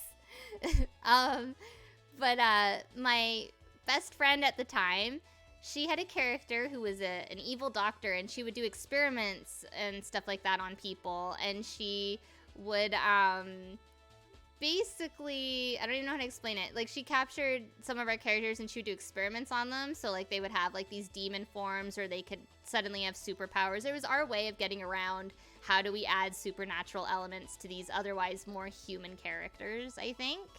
I'm actually really impressed, like I said, with the line art and the coloring on this. I'm definitely getting better at, what do you call it? Ah, Dr. Acula, thank you so much for the follow. It's very good to see you. Thank you for joining. But yeah, I'm really proud of myself because I can tell that I've understood perspective on the glasses. The side view profile is looking a lot better here. It's cool to see improvement like this, considering where we started at the beginning of the year. Next, this is pretty bad. Again, we've got the weird face thing going on. You're gonna see a lot more of it, unfortunately. This is cringe. I tried a background, but I also was very limited in my tools. It's so bad. She's a ferret, and I remember doing this art trade, and what happened was, she was an amazing artist, the person that I was art trading with, and I felt incredibly intimidated. I didn't know what to do, and I was just like, I'm gonna draw the best thing, and I think my nerves got away, like it really fucked me up. Like, this is a piss poor drawing, even for the time, and I was really embarrassed by it, but I had devoted too much time to it to give up. She was very nice about it, and she really liked it, and what she drew for me was really pretty. But other than that, also just to clarify, Random Person's a boy. I don't know if that's what you're referring to, saying Demon Girl. Random Person's a boy, just to confirm that in the chat. But anyways, yeah, so I don't remember what I drew for this artist in particular, but the the furret character, she specifically asked for her to be like on, she's like, I want a prom night theme. So this is her like waiting for her prom date or something, looking, I don't know where the hell they're having their prom. Our prom was just in a big metal dome in the middle of the fucking boonies from where I'm from. I've also attended various weddings there and like all sorts of shit. But yeah. Anyways, I like the idea. Oh yes, the wedding story. Hey, there was multiple weddings, not just the minion story, okay? but yeah, I even had prom out in there, like or I guess that's what I was mentioning prior. So yeah. This could have been better. I really appreciate the artist I traded with for being such a good sport. I'm sad that I made this. Now we got another one of kitty paint. I actually really like this drawing in comparison to the last one.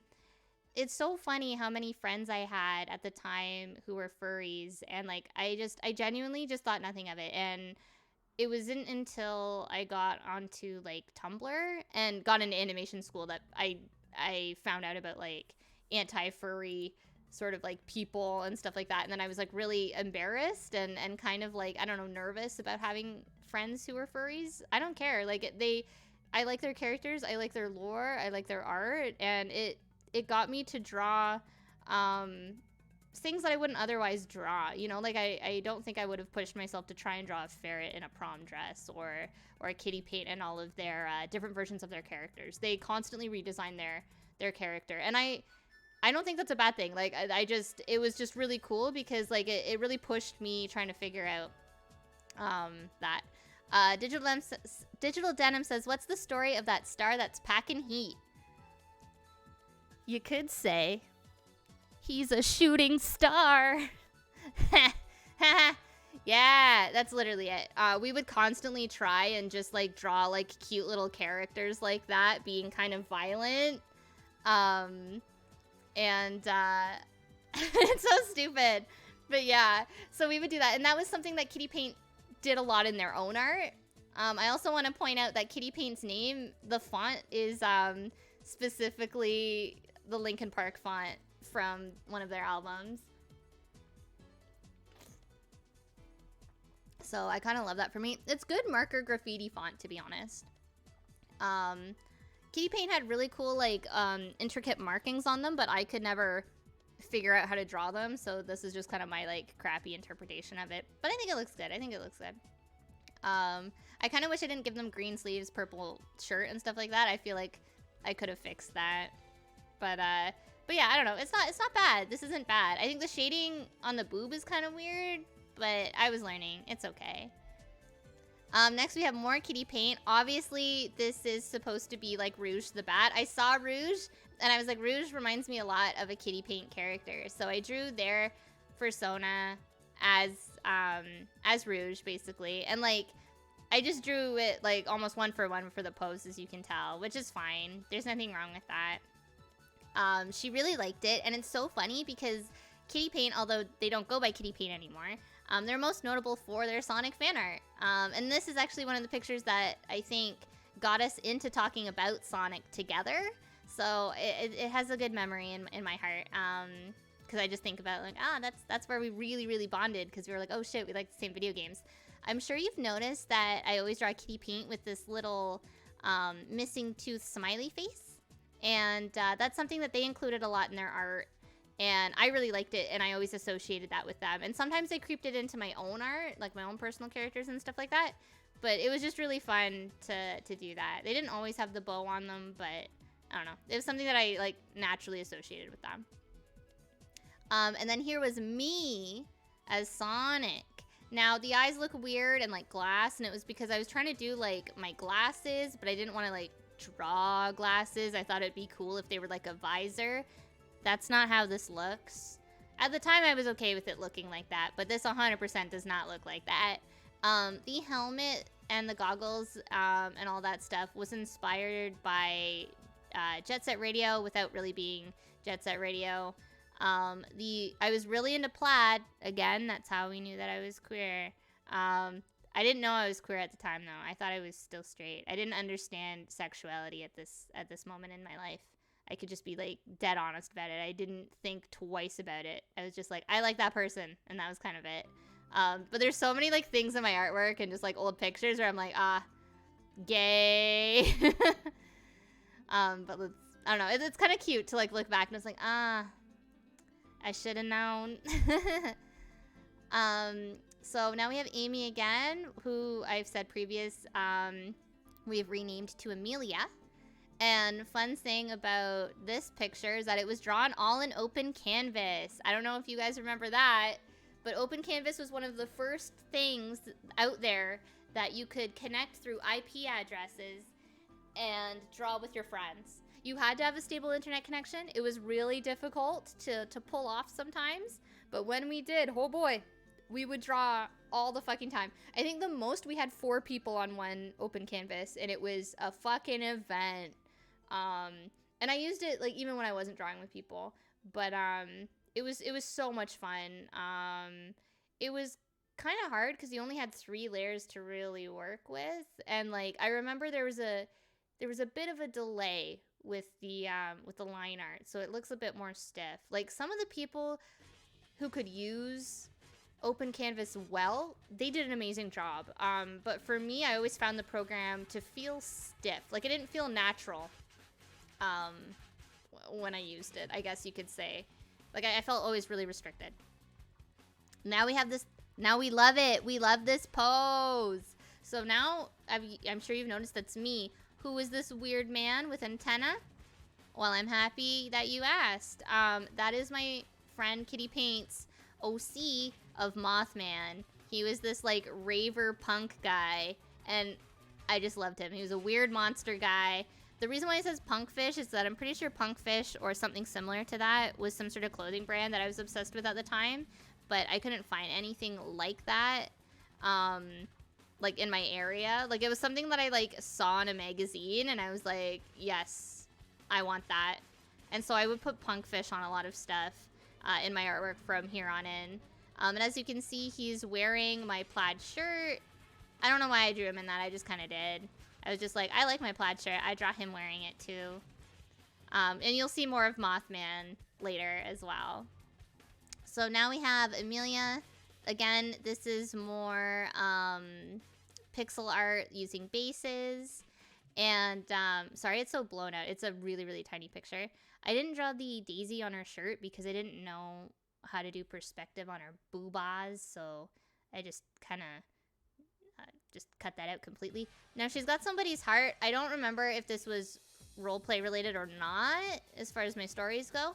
I also don't like that I didn't change her eyebrow color. That kind of, maybe I tried making it blue and I was like, that doesn't make sense, but I should have just made it black. I don't know. I'm only noticing it because it's so blown up now. Maybe it was an oversight. It's a little too late for now to go back and edit it. But yeah, it is supposed to be a heart, and it was because Amelia is actually kind of evil. She's very mischievous, so whenever Zombie Lily would do something bad, it was normally because Amelia was kind of taking over Zombie Lily's body.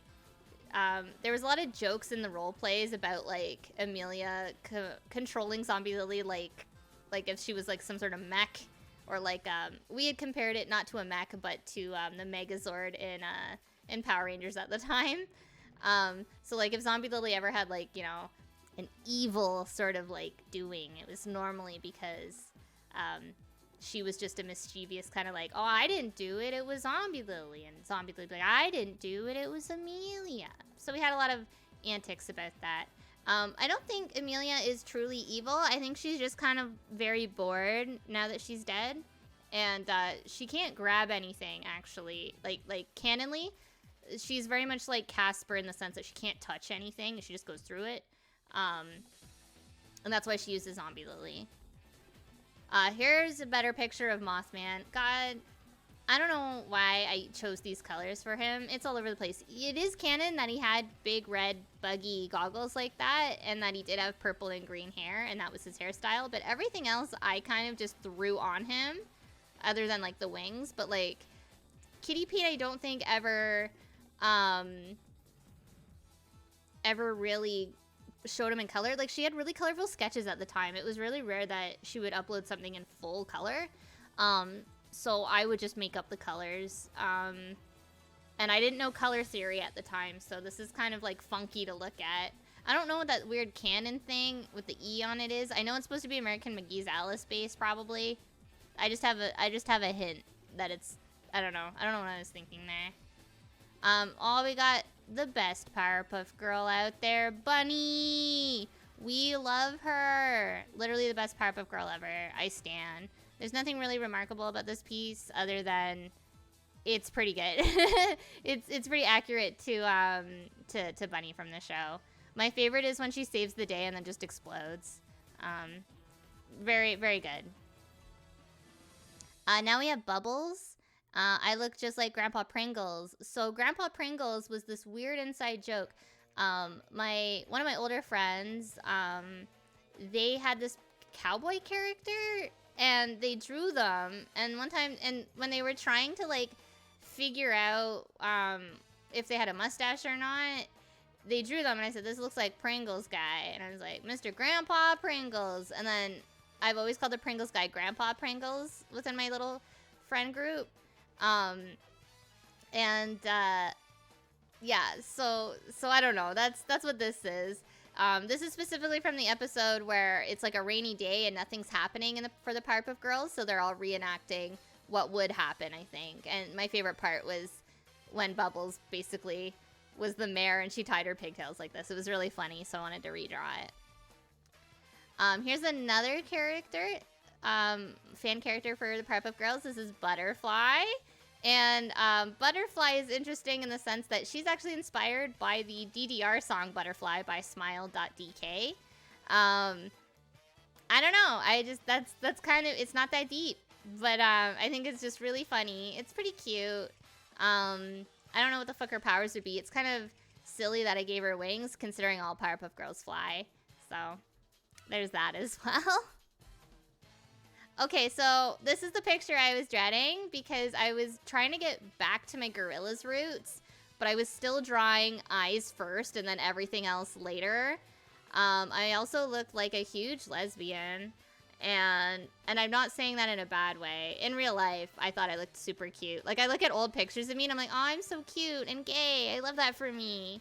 But this is a rough picture. I hate looking at it. The shading in the hair is okay. The teeth are okay. But it's bad, and it's supposed to be a self-portrait. This is fucking ugly, and I was going through a rough spot with my art. I was trying to shake off the anime, I think, because I started to get kind of anime-y for a bit. I don't know. I wanted my art to look cool and not edgy, but I wanted it to look. Oops, sorry. I wanted it to look less feminine. I think that was like a big problem for me personally. This is another piece that I did. I went back in and I censored out a few names here. Just out of privacy and stuff like that. But these were for 3 of my closest friends at the time. So as you can see, Kitty Paints at the front. We got the shooting star back at it again. They were doing a lot of Mario-based art. Like, they redid all the Mario characters in their own style, redesigned them and stuff like that. It was really cool. And they were all, I talked to them almost every day at this point. We wouldn't really role play, but we would, like, brainstorm ideas together, I guess you could say. And then I'm the one in the froggy hat. I was going through, I kind of like, I really wanted to be a DJ around this time. I had been frustrated at the idea of becoming an animator or an artist because I had this moment of clarity where I just kind of realized that all of my favorite artists, no one was female. Everyone was male, and it made me, and I remember genuinely saying to my friends, like, I don't think I have a place in the animation industry or in the art world because I'm a girl. Like, I don't know how that's gonna look for me. And to think that I thought that way is so sad, but it was very true. For a really long time, we didn't see, like, although we did have some notable people in animation, such as like Mary Blair, who did a lot of amazing concept work for like Alice in Wonderland, the Disney version and stuff like that. Like, there was notable people in the art world, but you never fucking hear about them. And all of my favorite pieces of media at that time were very male dominated, both in the fandom and who had created them. So it was a really difficult time for me, and I really was into music. Like, I was getting into music, I was understanding music a lot better and more serious in a way that I hadn't thought about it before. And it was influencing my artwork a lot, and it was just influencing the way that I was thinking and navigating through life. And so I was like, well, you know what? It would be really cool to become a DJ. And that's where I was like, I started drawing up like my DJ persona, and it was Frogfinger DJ, and we'll see more of them later as well. I still have Frogfinger DJ as a character. And I remember telling my careers teacher, because we had civics and career or something like that. It was two different things, like one semester and one the other semester. And for career class, I remember saying, oh, I want to be a DJ. And he was just like, is there any money to be made there? And I said, well, who do you think plays music at weddings? I said, who do you think makes music for people? And he was just, I don't know. It was just kind of like, I didn't say I want to be in a band, and I didn't say I want to learn instrument. And I think that's where that question came from. I think it's pretty ignorant to say that to somebody, to be honest. Like, I think that's a pretty shit response. But anyways, back to my art.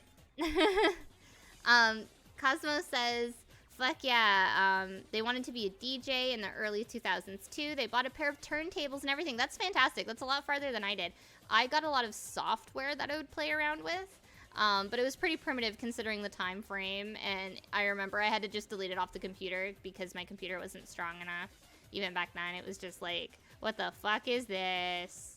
But I don't know, I loved making like mixed CDs for people. Like, it was like I've always loved giving people playlists and being like, these songs remind me of you, or like, your energy has these songs, or, you know, here's some songs I want to recommend, or something like that, you know.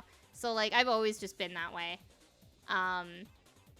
So back to this piece. I like my shirt with the flaming skull on it. I had a lot of shirts that just had skulls on fire, and they were not related to Ghost Rider. They're literally just flaming skulls. And I don't know, very iconic, very 2000s. At this point in my life, I was shopping exclusively in the boys section of Blue Notes and West 49. West 49 didn't really even have a unisex section, let alone a girls section. The girls section just had Roxy clothes, and I was not about that surf girl aesthetic at the time. I wanted to like just look as much like a boy as possible, or as masculine. I think I was by this point I was dating somebody, and we had similar haircuts, and a lot of people would throw slurs at us thinking that we were two boys. Not that they should be throwing slurs at us anyways, but I know that frustrated him a lot, that in public a lot of people thought that I was a boy, but I kind of liked it. I was all for it. I loved when people would would refer to us as guys. I thought that was cool. He did not, though, and I kind of understand where he was coming from. But anyways, the second panel in this, the middle panel, is someone who I considered like my best friend and stuff like that at the time. We've had a lot of turbulence in our relationships. We're no longer friends anymore. We were on and off friends for about 14 years, but it came pretty permanent to that we could no longer be friends for all sorts of reasons. We were never really compatible, which sucks to admit. I only wish the best for them, though. I know that they've kind of been dealt a bad hand all throughout their life, and I know that they're constantly trying to do better. And the things that I drew around them was I always associated them with Nightmare Before Christmas, and then the little guy in the middle is Jack, who is their character. And then, and I was obsessed with Jack. I thought he was so cute and so cool. They did too. Jack was basically like our group sexy man as well. Once this friend kind of like integrated into it. And then we have Emily the Strange, because I also associated her with that. And then at the bottom we have that other person who was the Neopet earlier.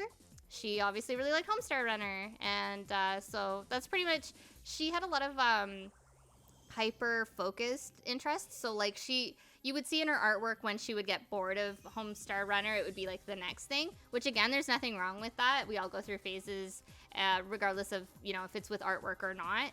So that was just what they were into at that time. And I'm no longer friends with them either. But it's one of those for the best things. But overall, regardless of those ill feelings, I think this piece is really fun, and I think it's really cute. Next, I have, this is Freehand Pixel Art. I do remember doing this distinctively with a mouse. I followed a tutorial, and it's 2D from Gorillas. Again, we got ugly, weird jaw face happening here. I hate my style right now. And I hated it then, too. That's the thing that sucked, is that I was like, I knew what was wrong with my art, and I had no idea how to fix it. And, like, at that point, a lot of people on DeviantArt were kind of, like, shitty. Like, they wouldn't be like, oh, have you tried doing this? Or have you tried doing that? It would just be like, haha, why your art look like that? Look bad. I'm like, oh, thank you. It's like, I'm 14 and fragile. Thank you. But I would like to revisit this, to be completely honest. I think I could do it really cool now. One kind of, sorry if I'm like bringing down the chat by like sharing my memories with some of these. I do remember distinctively, I was so proud that I did this freehand. I printed it off and I showed it to my mom. And my mom like didn't even look at my art. She just like berated me for something instead. And she told me to go outside because I had spent too much time on the computer. So that was cool. So whenever I look at this picture, I'm just like really sad. I'm just like, yeah, that day. But overall, I think this is a really good first attempt at doing freehand pixel. So next we have more Powerpuff Girl art, of course. Again, I've removed some usernames. We got our Homestar Runner fan. And then the purple, there's supposed to be a cat. I don't know why I didn't draw them with ears. Or maybe they didn't have ears at this point. That was one of their in real life friends who then suddenly also became my friend. One of the things that they would do together once they were both introduced to my life is that they would go on AOL and make multiple accounts and just like harass me and bully me. And it wasn't until like years later I was like, I bet that was all just them, because they would do that on DeviantArt too. And I don't know, that's not cool. But like, I guess what else do you fucking do on DeviantArt when you're 14, bored, and want to have the upper hand for no fucking reason? I don't know. I don't understand the motive there. But we also got Candy, looking kind of dejected and stuff like that. Candy also has history with those people. And then the person at the top who's like little dragon, they were a really close friend for a really long time. I kind of missed them a lot. I tried looking them up to see if they were doing anything or what happened to their page, but I think it was all just defunct, which made me kind of sad because like I found them when they were first starting out on DeviantArt, and by the time I left DeviantArt, they had grown so much as an artist, and it was so cool to like observe that and, you know, be their friend this whole time. So yeah, I don't know, it was really cool. And I missed them a lot. There's someone I genuinely miss that I've probably just lost contact with. Next we have this. I remember I colored the flats, so I started to use open canvas to color all of my stuff flat, and then I would put it back into the program that I was using previously to color my stuff digitally, and I would use the smudge tool to get like a painterly look. I kind of like the shirt that just says, "It's a monkey," and you have to like say it like that too. I think it was in reference to the evil monkey from Family Guy, because I had a shirt that was yellow that had the evil monkey on it. And I really like that shirt a lot because I'm cringe.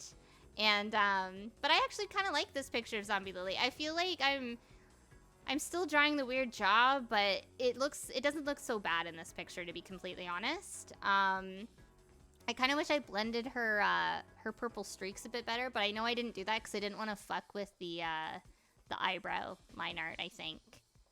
But yeah, this isn't the worst. This isn't the worst. I think it's not bad. But Zombie Lily's actual like character lore, like her personal character, is quite sad. And I kind of wanted to portray her more as like this melancholy, cute little like girl who like strives for like a better life, I guess. I don't know. It's not that deep. It's not that deep. I'll have a good one, Liz. Thanks so much for the cheers, the bits, and the support, and I hope to see you soon. So next we have Lily Mayflower, who is supposed to be Zombie Lily pre-Zombie Lily dying.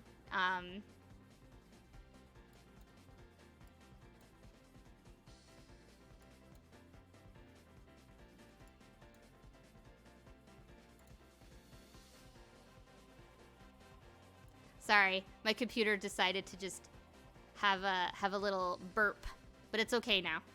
So anyways, this is Lily Mayflower, and she is Zombie Lily pre-dying. So this was Zombie Lily at school or whatever.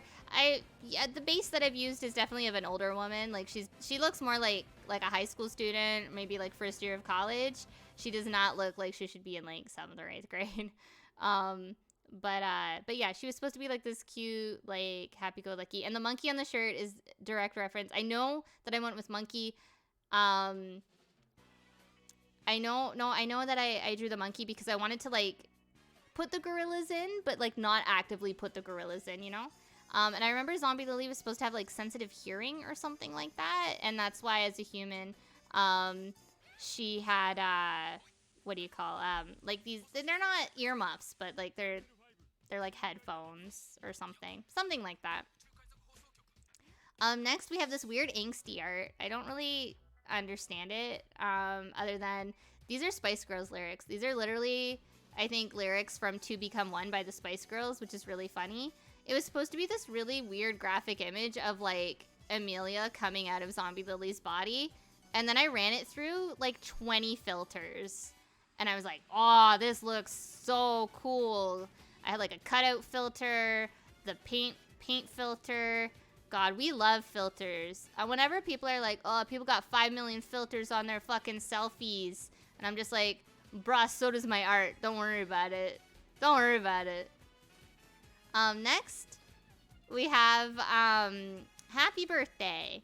So this is from one of my friends who I met through the Sonic community, and this was their character who was supposed to be like a horse, I think? A horse or a pony.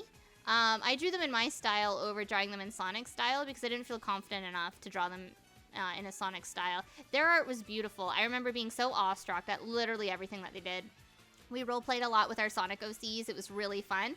The lyrics at the bottom here are actually from the song I think Boys and Girls from Aqua.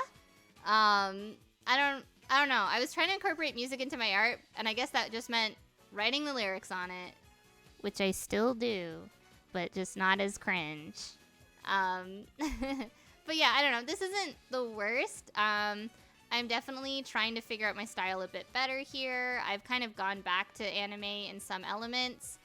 The line art, or not the line art, the arms are very big, but I was not drawing with understructure. I was literally just drawing freehand still, which is a huge problem, and that's where you get really long, weird arms.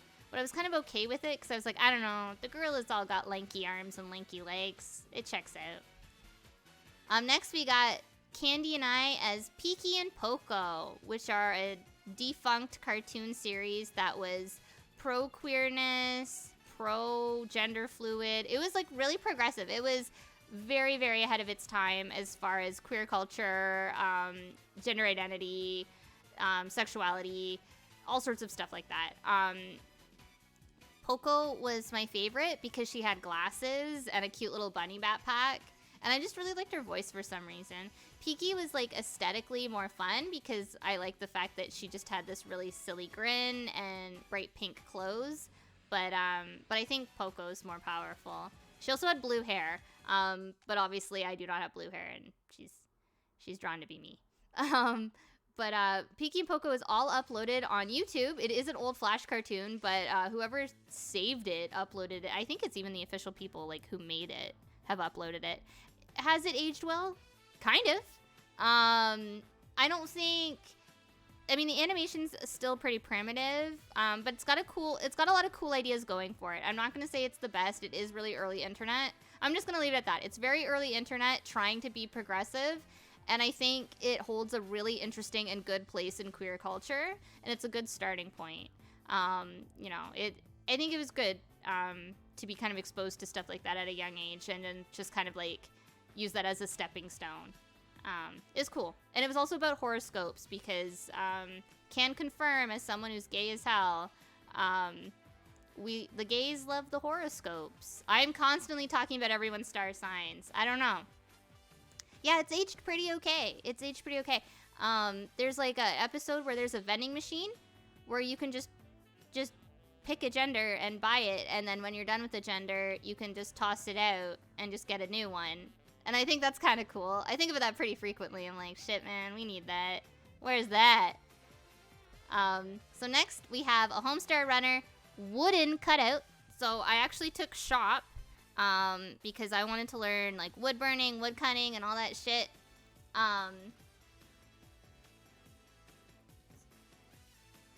And so this is actually a piece of wood that I actively used. I forget what kind of saw it was, but I very carefully, painstakingly cut it out, and I painted it by hand. The white's actually white out because I couldn't find any white paint that was like strong enough, if you will.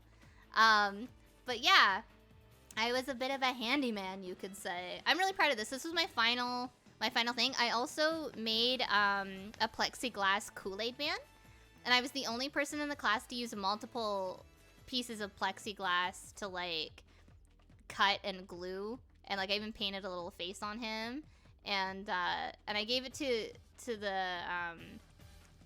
a girl that I had a crush on. I don't think she cared that much or like loved it.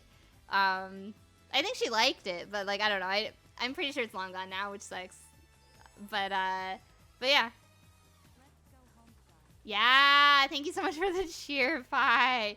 We love us some good Homestar. I think I would have done Strong Bad if he wasn't so like curved, because I didn't really like Homestar himself. I liked a lot of the other characters, and he just made more sense to cut out on a saw. Like I think I did good choosing him. I hope Neo is still in the chat or watching. He's constantly bothering me to look at my Sonic OC, who's a spider. And here he is. No, it's fine. It is cringe and cute. No, I agree. Please don't. If I was truly embarrassed or didn't want to share, I wouldn't. Like, I knew what I signed up for. But anyways, this guy doesn't really have a proper name. I just spelt the word arachnid really weird. And that was his name. His name was just Arachnid, which I think is pretty lame. I would rename him if I could, but I never found a name. I think Isaac would be a really cute name for him. And like we call him Izzy or something. I don't know. He looks like an Isaac to me. Yeah, he was my Sonic OC because my friend who had the horse OC, I was like, shit, man, I want a weird Sonic character. But of course, like, how the fuck do you draw a spider Sonic OC? So it's kind of just drawn in my style. She was able to draw him in a Sonic style, which was really fucking cool. You know, God bless her for that. But this was my like reveal, my character reveal for him. And as you can see, it's just random person as a spider. Because everything, I don't know, I didn't like, a part of me didn't want to make a new character. I was just like, this is just a weird, what do you call it? Like a weird alternative universe when we're all Sonic characters, I guess. Because I also had a Zombie Lily one who was just a hedgehog, but was a Sonic. Was Zombie Lily just as a hedgehog. So, like, I don't know. It was like a thing that we were doing. So this was my first time really trying to paint something. As you can see, it's smudgy as hell. And that's because we were using the paint tool. Or not the paint tool, the smudge tool to blend all my painting together. And this took me all day. I remember there was a lot of me going back, Control Z sort of stuff. I am still to this day really happy with the lips. The lip area came out really good. The hair looks really good. And you can see that I remember I got a How to Draw Anime book, and I was really studying how to draw guys' faces better. Because I wanted to draw mostly men at this time, and I felt like I just drew badly in general. So I was trying to fix that jaw problem, and I think this is a really good, like, first attempt tackling at that. And again, this is another picture that I remember my mom actually came downstairs and scolded me for being on the computer for so long, and when I showed her what I did, she, like, didn't care. She was like, I don't care what you did all day. You need to go outside. And, like, apparently she's still like that to my little brother to this day. And I'm just like, you're not even making art. You're just playing Fortnite. Like, why did I get it as well? Like, I don't know. she just doesn't understand that, like, you can do stuff with technology. Like, she sees technology purely as, like, entertainment and only entertainment. So she's like, why would I watch TV on my phone when I could just watch it on the TV? Like, I'm pretty sure they still have, like, satellite cable or, like, that weird, like, they have, like, packages where they, like, they don't have, like, a lot of streaming stuff. I don't know. She got her priorities all fucked up. That's on her, though. I think this picture of random person is smoking. Next, so now we have Arachnid and my friends Horace OC. And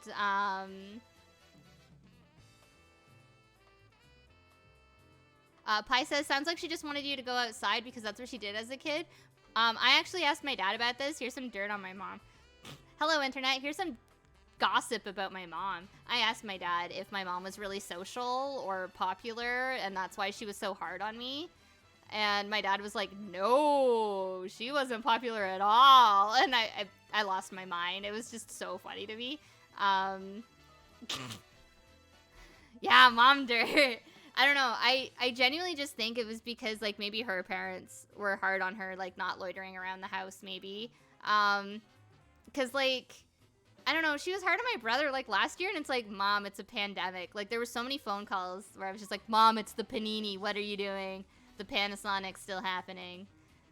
Anyways, enough about my mom. Here is my spider OC with the horse OC, and we like, low-key shipped these people.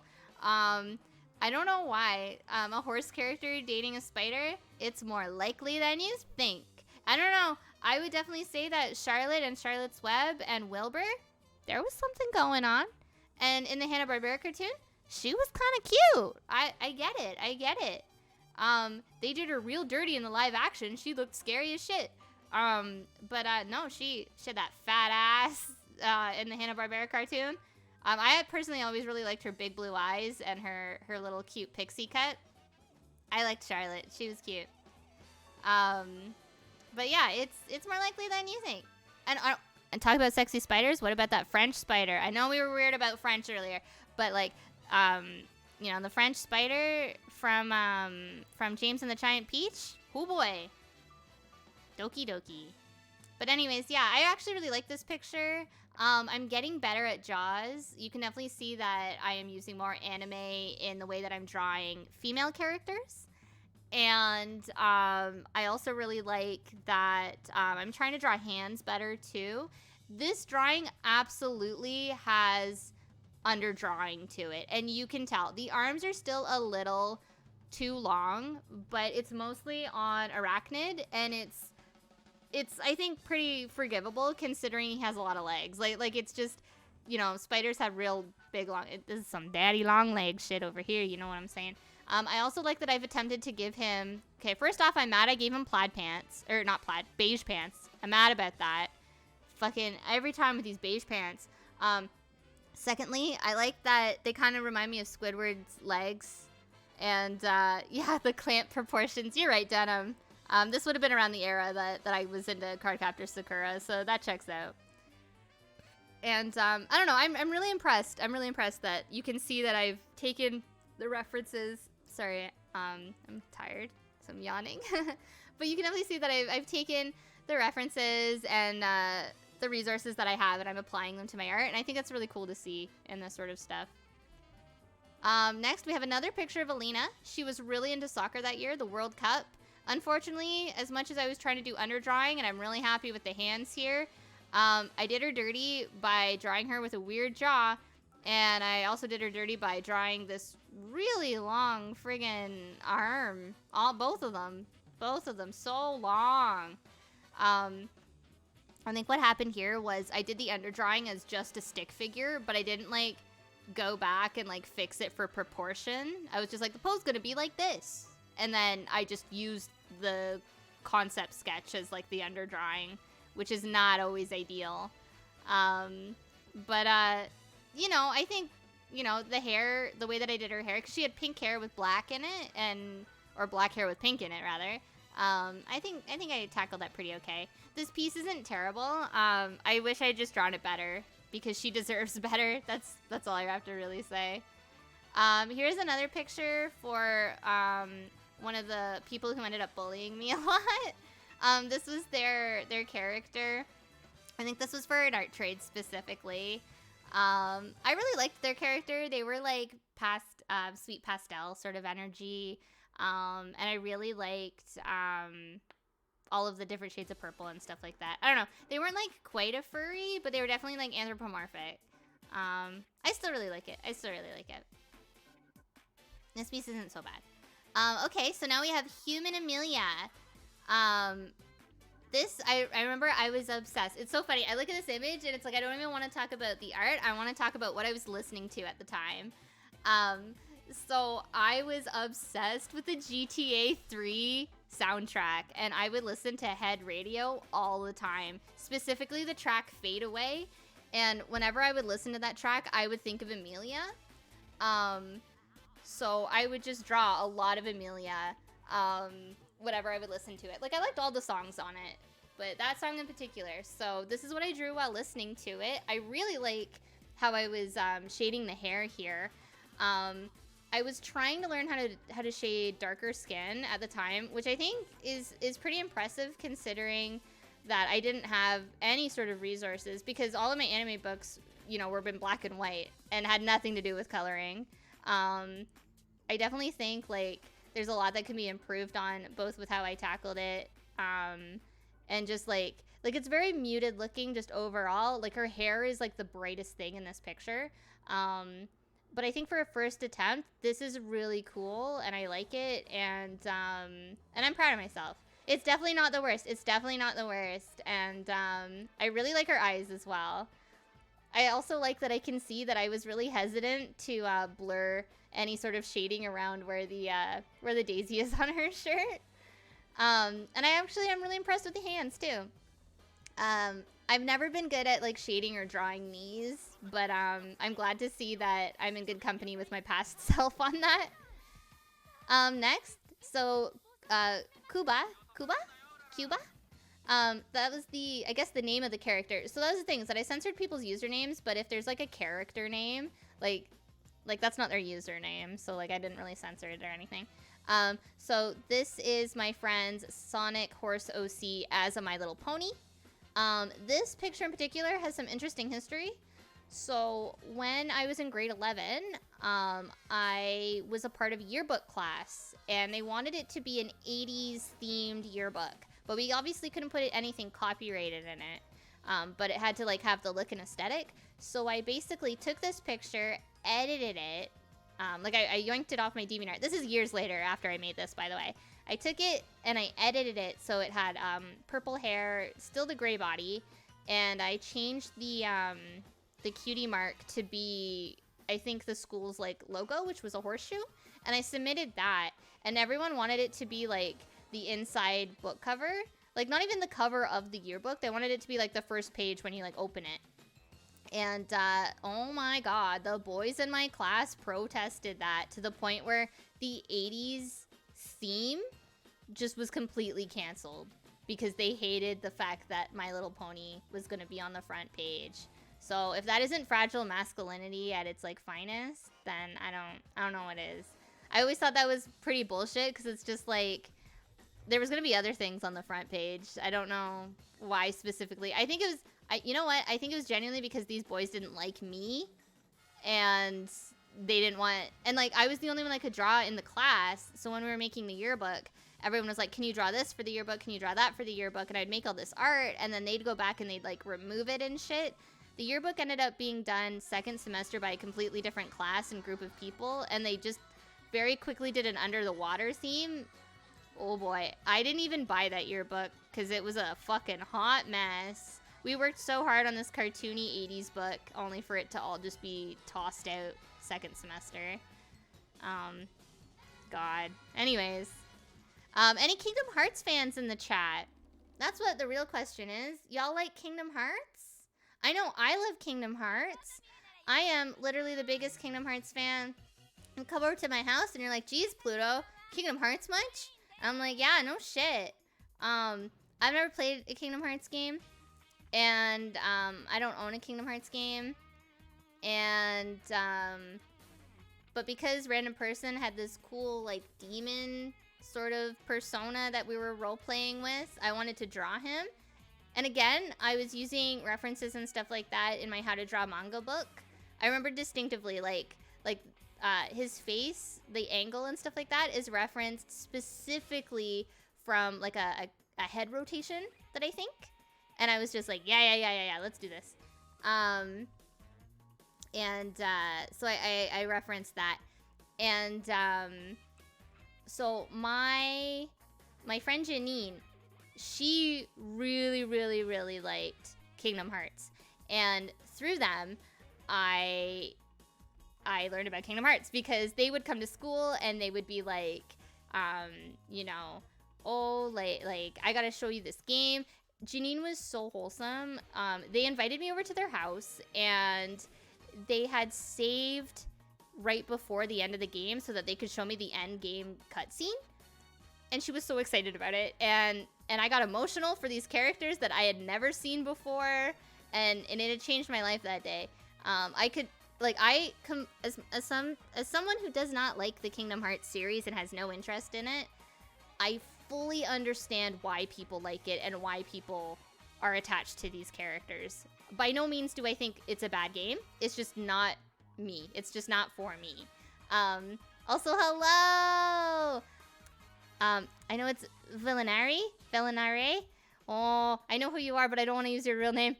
But hello, welcome, it's so nice to see you. And you came just in time for the Kingdom Hearts.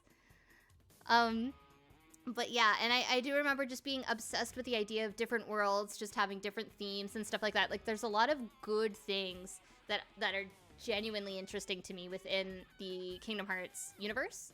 And as a kid, I really liked the whole, like, you know, oh, you go to this planet, and now I still want to pronounce your name as Fettuccine. I just read it, I'm like, Vennicini. I'm so sorry. Please forgive me. Don't unfollow because of that. I'm sorry. Please forgive me. I love you. Funny enough, sorry, did I say Villanare? Villanare? I can't say it again. That was a fluke thing that I said it correct once. But anyways, they're in the chat, and they are someone that I've actually met on DA years ago. We've also reconnected, which has been really lovely as adults. And it's also been cool. And we actually met in person multiple times. And they actually took photos and stuff like that of my merch way back when. Very talented person. Please go check out their page. We love them. And they're very creative. And they do amazing cosplay now as well, which is also really cool. But yeah, we have a lot of history together. So I don't know, it's really cute to see you in the chat. It makes me very happy and nostalgic.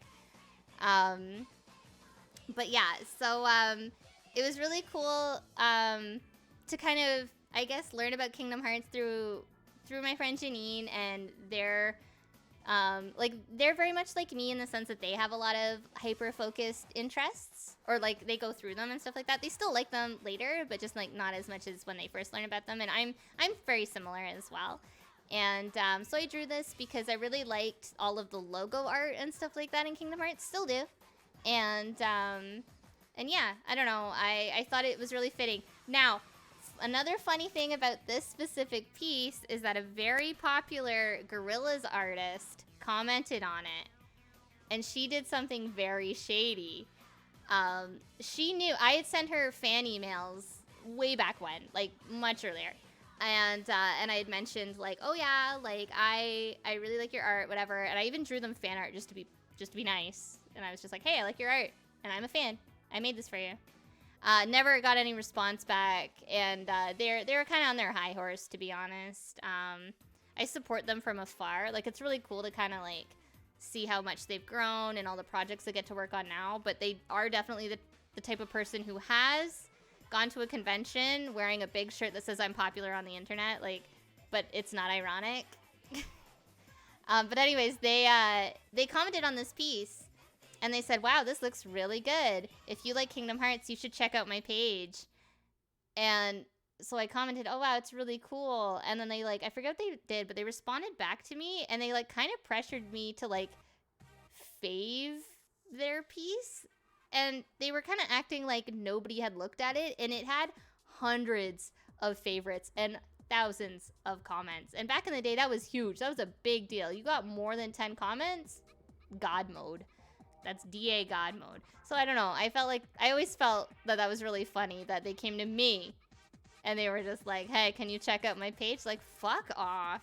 I don't like when popular artists use smaller artists as stepping stones. I think that's total garbo and not cool. Don't do that. We do not stand that. We only support one another in the art community because it's hard out there for an artist in general. So next, this is one of my characters. This is random person. Okay, so it's not random person. I stopped talking halfway through my sentence. But basically, this character, we went through a weird thing within our characters that was, oh, thank you so much for the follow. Sorry that I'm only reviewing my old art today, but I hope you enjoy it if you're tuning in. Thank you. So we had this thing with our OCs where they had mirror image, like mirror twins. It has something to do with like the mirror world.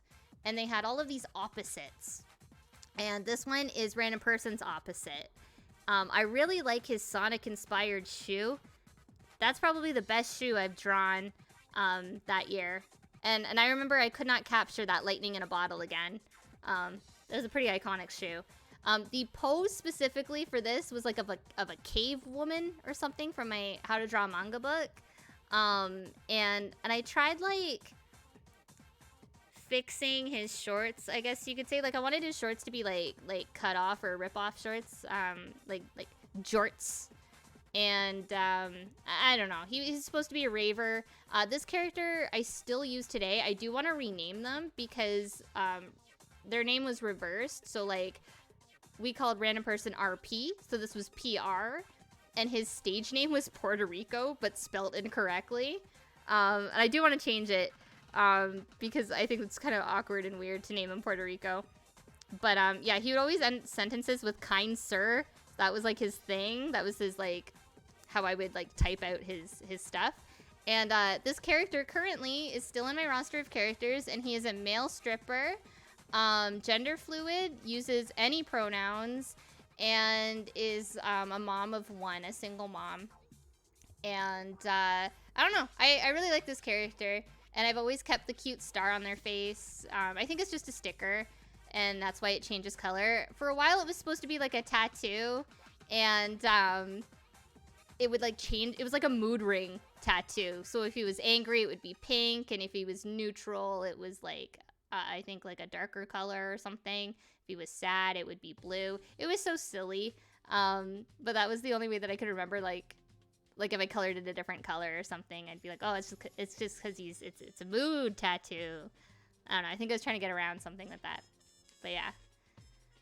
Next we have this art of Shadow the Hedgehog, but as a human. And this picture popped off for some reason. It's not very good. I do like how I like shaded the hair and I did his eyes, but I think overall this is not a good image. I was trying to do stuff with backgrounds. How I implemented this background was pretty tough. I remember I would put in the image and then I'd painstakingly crop out my character. Like you could see, like there wasn't enough layers on open canvas, so like I would have to like color on top of it, and it was so difficult to see my line art and not wreck like the background. I remember like I hated putting backgrounds on my art for that specific reason because it was so difficult for me to figure it out at that point. This is still open canvas and whatever weird crappy version of Photoshop that's not quite Photoshop that came with my computer. All of that is in here. Yeah, I don't know. This picture really went off. This picture actually spawned a whole bunch of other people asking for me to draw more human versions of Sonic characters, which we will see later as well. Next, we have this picture is a chibi random person holding a box. This was for my mom's birthday, and it was because she specifically asked me to draw her something for my birthday. And she like guilted me into it, and I really didn't want to draw her anything, to be honest. And I remember I drew her this. Like I actually sat down and was like, okay, I gotta draw mom something. I drew this, I colored it, I printed it out, and when I gave it to her, she went, did you really draw this for me though? So I hate this picture. is what I'm getting at. Salamander saying, oh my god, this was like a milestone for digital artists back in our day. This is my character, but in the real world. Yeah, it was, I know for us in our group, that was specifically like, I don't know how to say, like it was very like Gorillas Phase 1 based, because Jamie would always take photographs and put like his drawings on top of it. And I still do that to this day sometimes, or like I look to that as reference. But yeah, unfortunately, we still got weird face things going on.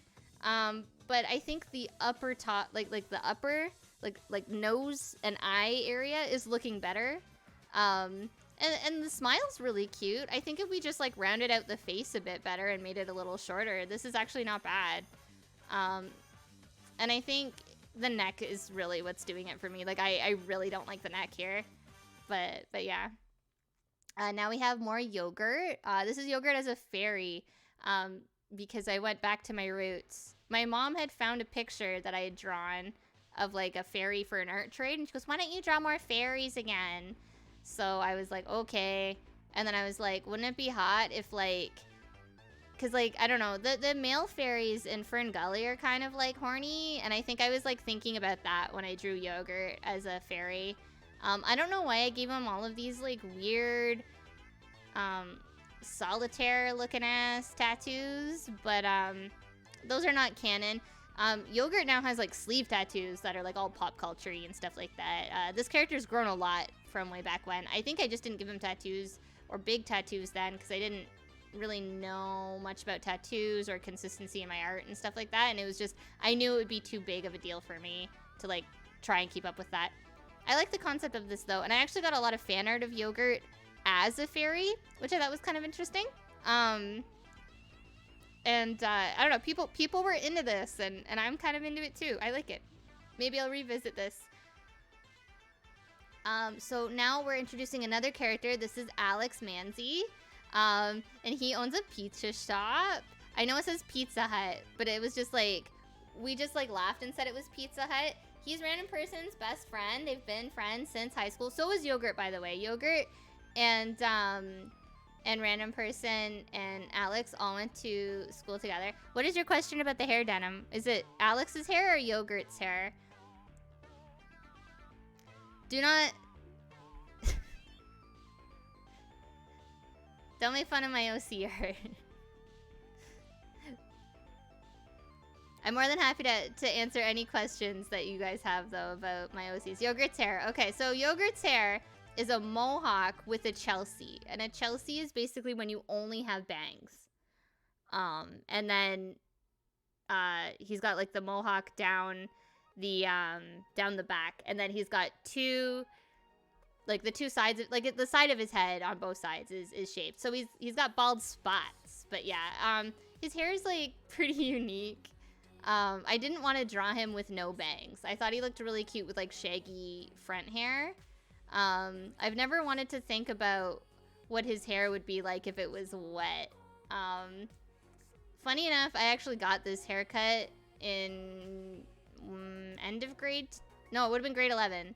And mid-grade 11, I got this haircut. And I got bullied into oblivion for it. It was also during winter, and they wouldn't let me wear any headband. Like, I had a cloth headband. It wasn't even a bandana, just because my head was cold. And I'd actually... So what I did is, I raised a lot of money to... I said that I would shave my head into a mohawk if I got pledges to raise for, like, a cancer thing. Because we had a student who passed away, but before he passed away...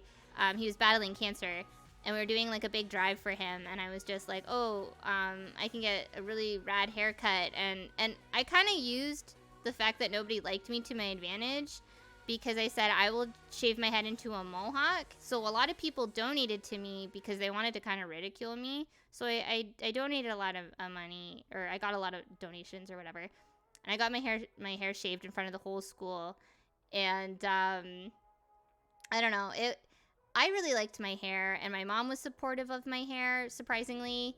But shit, man, everyone was so fucking awful to me about it. And it's something that I do genuinely regret, but I try and just remind myself, like, I did it for a good reason.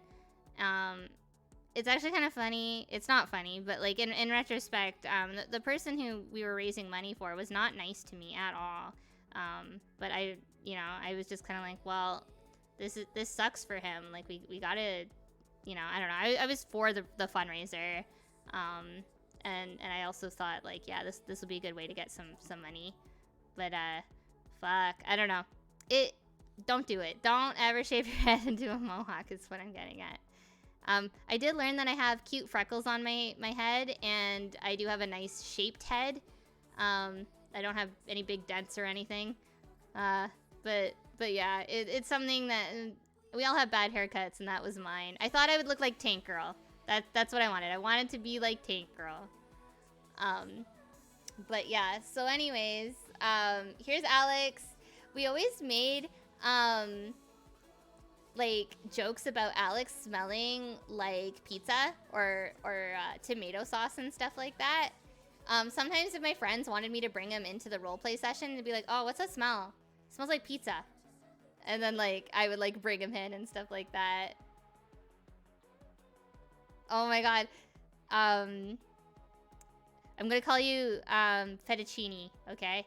And you know who I'm talking about. So Fettuccine says, I literally forgot that Chelsea was a haircut, and I remember how much I wanted one when I was 11. Yeah, that's the thing, is that like, I don't know, I grew up with like a lot of alternative haircut art, and I'm just like, hell yeah, I want that. And it just doesn't look, it didn't look good on me. I don't know. I look at pictures of me, and I think I look cool. I think it's pretty badass. But I do remember that some of my online friends, it was revealed later on that that they were all making fun of me behind my back, and like that also hurt. Like it was like I could not escape from the ridicule of this fucking haircut.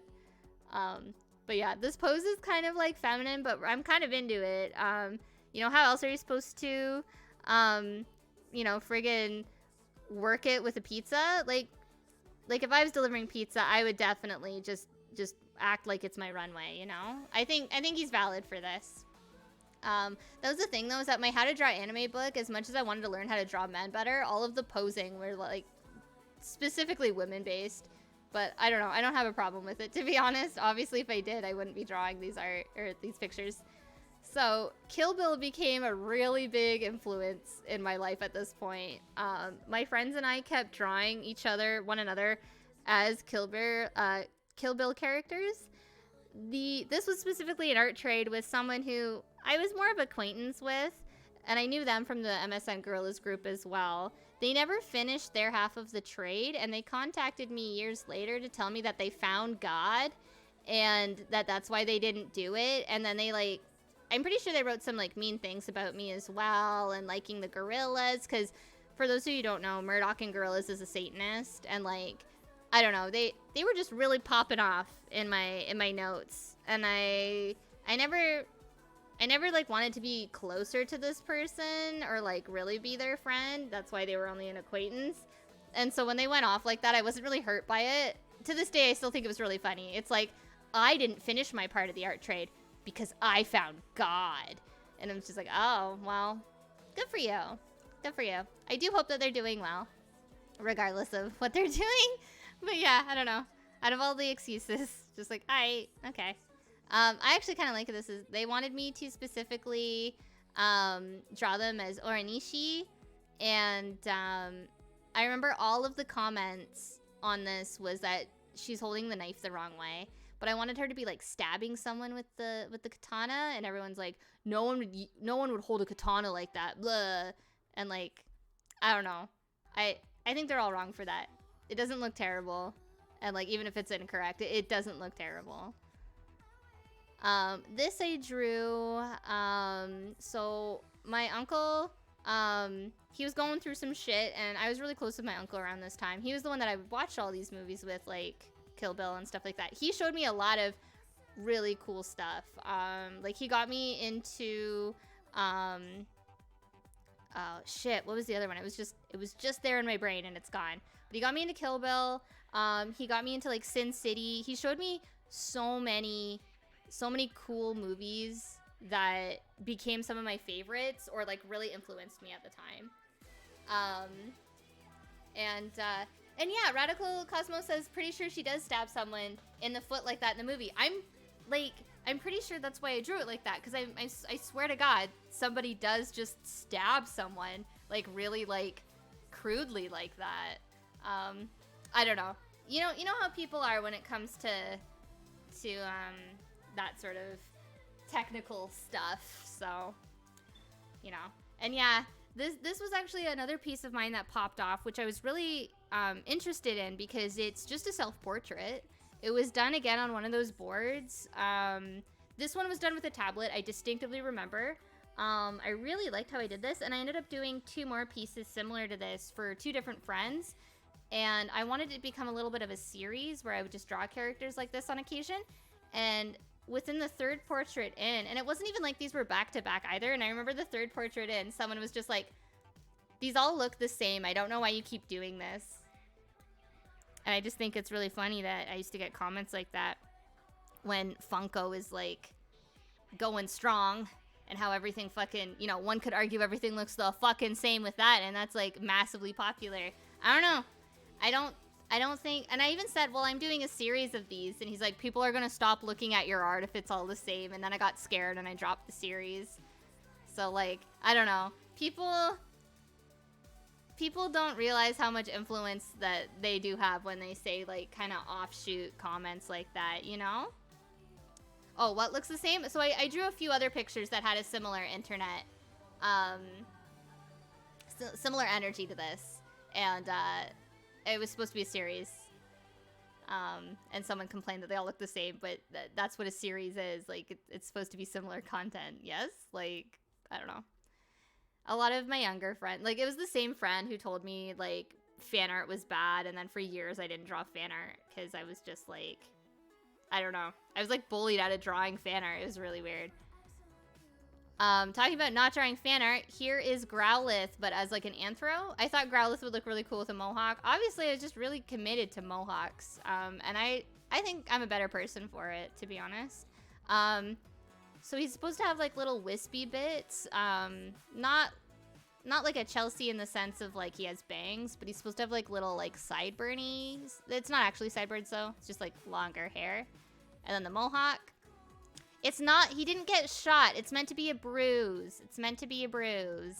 He was supposed to be like a feisty Growlithe, like, who's like a punk. I don't know, maybe I'll redesign him. I only drew him this one time because I just wanted to get like the idea down. Because we were starting to get into like Gajinka art before it was called Gajinka.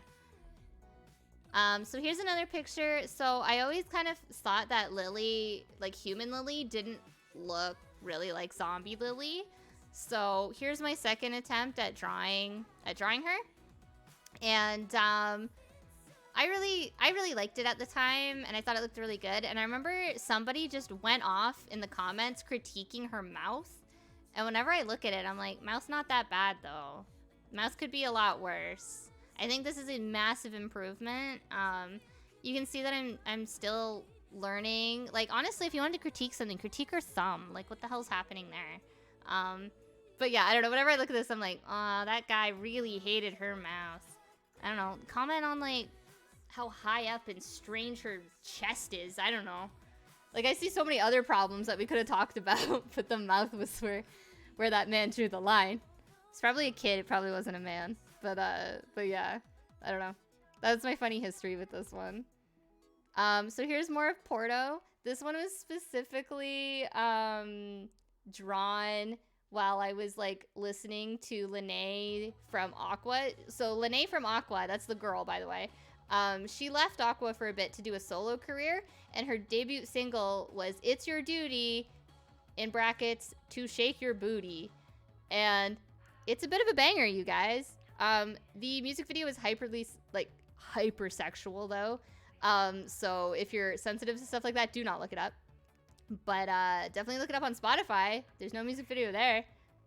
It's a bit of a banger. It definitely sounds like the year 2004, but I still like it. It's still on my playlist. It's also a pretty hypersexual song, but I didn't care. It's pretty silly. And so yeah, it's him and he's pointing to his butt, and I just thought it was really funny. His butt's square because Dare came out by Gorillaz around this time, and there's a lot of booty shaking in that. And Jamie Hellett's always kind of drawn more square-like stuff, even though I drew his head more round, and then the rest of him's really squared off. I like that I still kind of draw in this style whenever I'm like just really quickly drawing something weird. Like I did a series, a really short like few drawings of my object head characters that are current, that were very similar to this, but more polished. Like similar idea, less ass as well, but you know, I don't know. It's really funny to like kind of look back at this. Oh, any Fairly Odd Parents fans in the chat? I was obsessed with Chip Skylark, and that's my problematic trait. I really liked Chip Skylark. I thought he was super cute. I thought Shiny Teeth in Me was really funny. I didn't like love it, but I definitely I'll have a good one, Salamander. I will send you the one picture that that we're gonna be getting to later on. But yeah, I'll make sure that you won't miss it. But yeah, have a good one. Have a good one. But yeah, Shiny Teeth. I remember I put Shiny Teeth on like a CD that I like would play in the car, and I remember like my mom was just like, "Is this man singing about brushing his teeth?" Like I don't know. My mom was like really like confused, and I was like, "Got him." So I don't know. But yeah, I really like Chip Skylark. So here is my version of Dr. Robotnik if he was a scrawny little teenager who got beat up in the parking lot after school. But that's because he showed up to school dressed like a supervillain. Kids don't take well to that. Kids are mean. Kids are cruel. Honest to God, this just looks like me and random person mashed together the way that I've drawn him.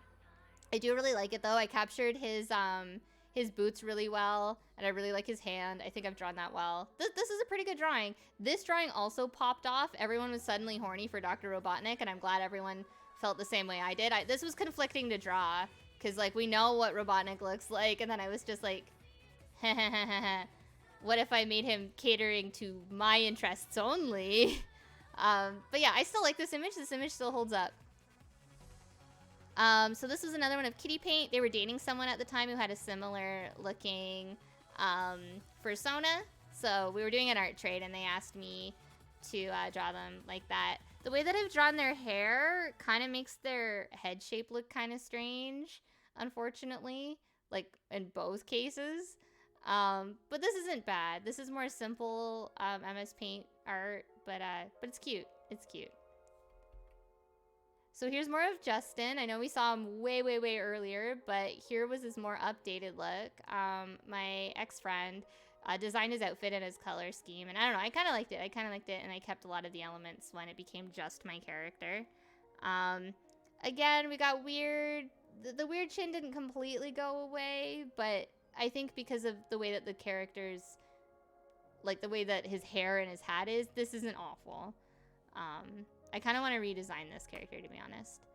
Oh yeah, so I wanted to catch lightning in a bottle because I thought my last two pieces were really good, and then I like tried drawing Topher. Random person and my friend's character had millions of children together, and I think it was just because we were like, ha ha ha, wouldn't it be funny if like this man who looks like he never has sex had a ton of children to prove that he had sex? But not necessarily like to prove that he had sex, but like, you know, you could be like, man, that person, total virgin, and then it's like, here's my huge family. It's like, oh, never mind, I guess.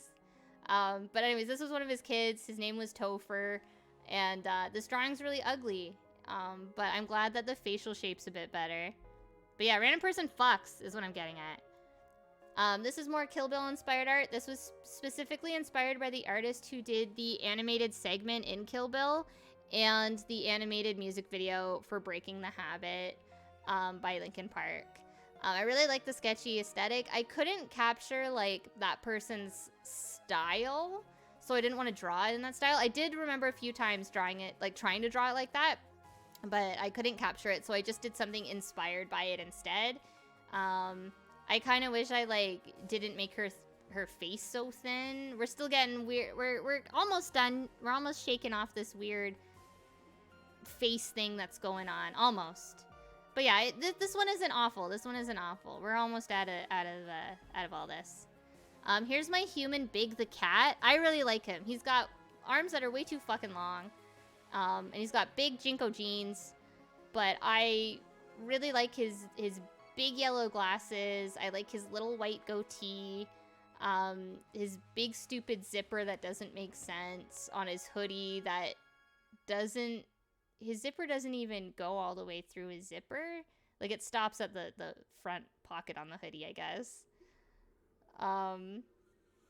But yeah, this picture was also very popular. Everyone's like, you made Big the Cat cool. And I'm like, incorrect. Big the Cat was always cool. But yeah, I would draw this character a lot too. Or like this version of Big the Cat, I guess you could say. This was an art trade that I did. I was unsure if I wanted to include like art trades and stuff that I did for other people. Obviously, I ended up doing that. But I think this was just like a one-off. Like, I think someone just like contacted me and they were like, hey, I want to do an art trade. And I'm like, yeah, we can do an art trade. And they had this like gothic sort of chimney sweep looking guy.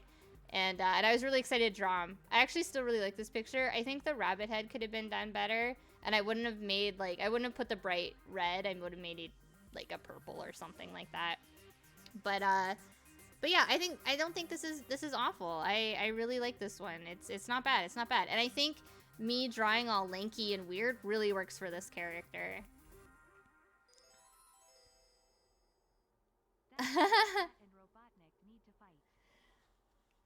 Thank you, Neodoodle. I'm glad that you're thinking that Big the Cat and Robotnik need to fight. I agree, absolutely.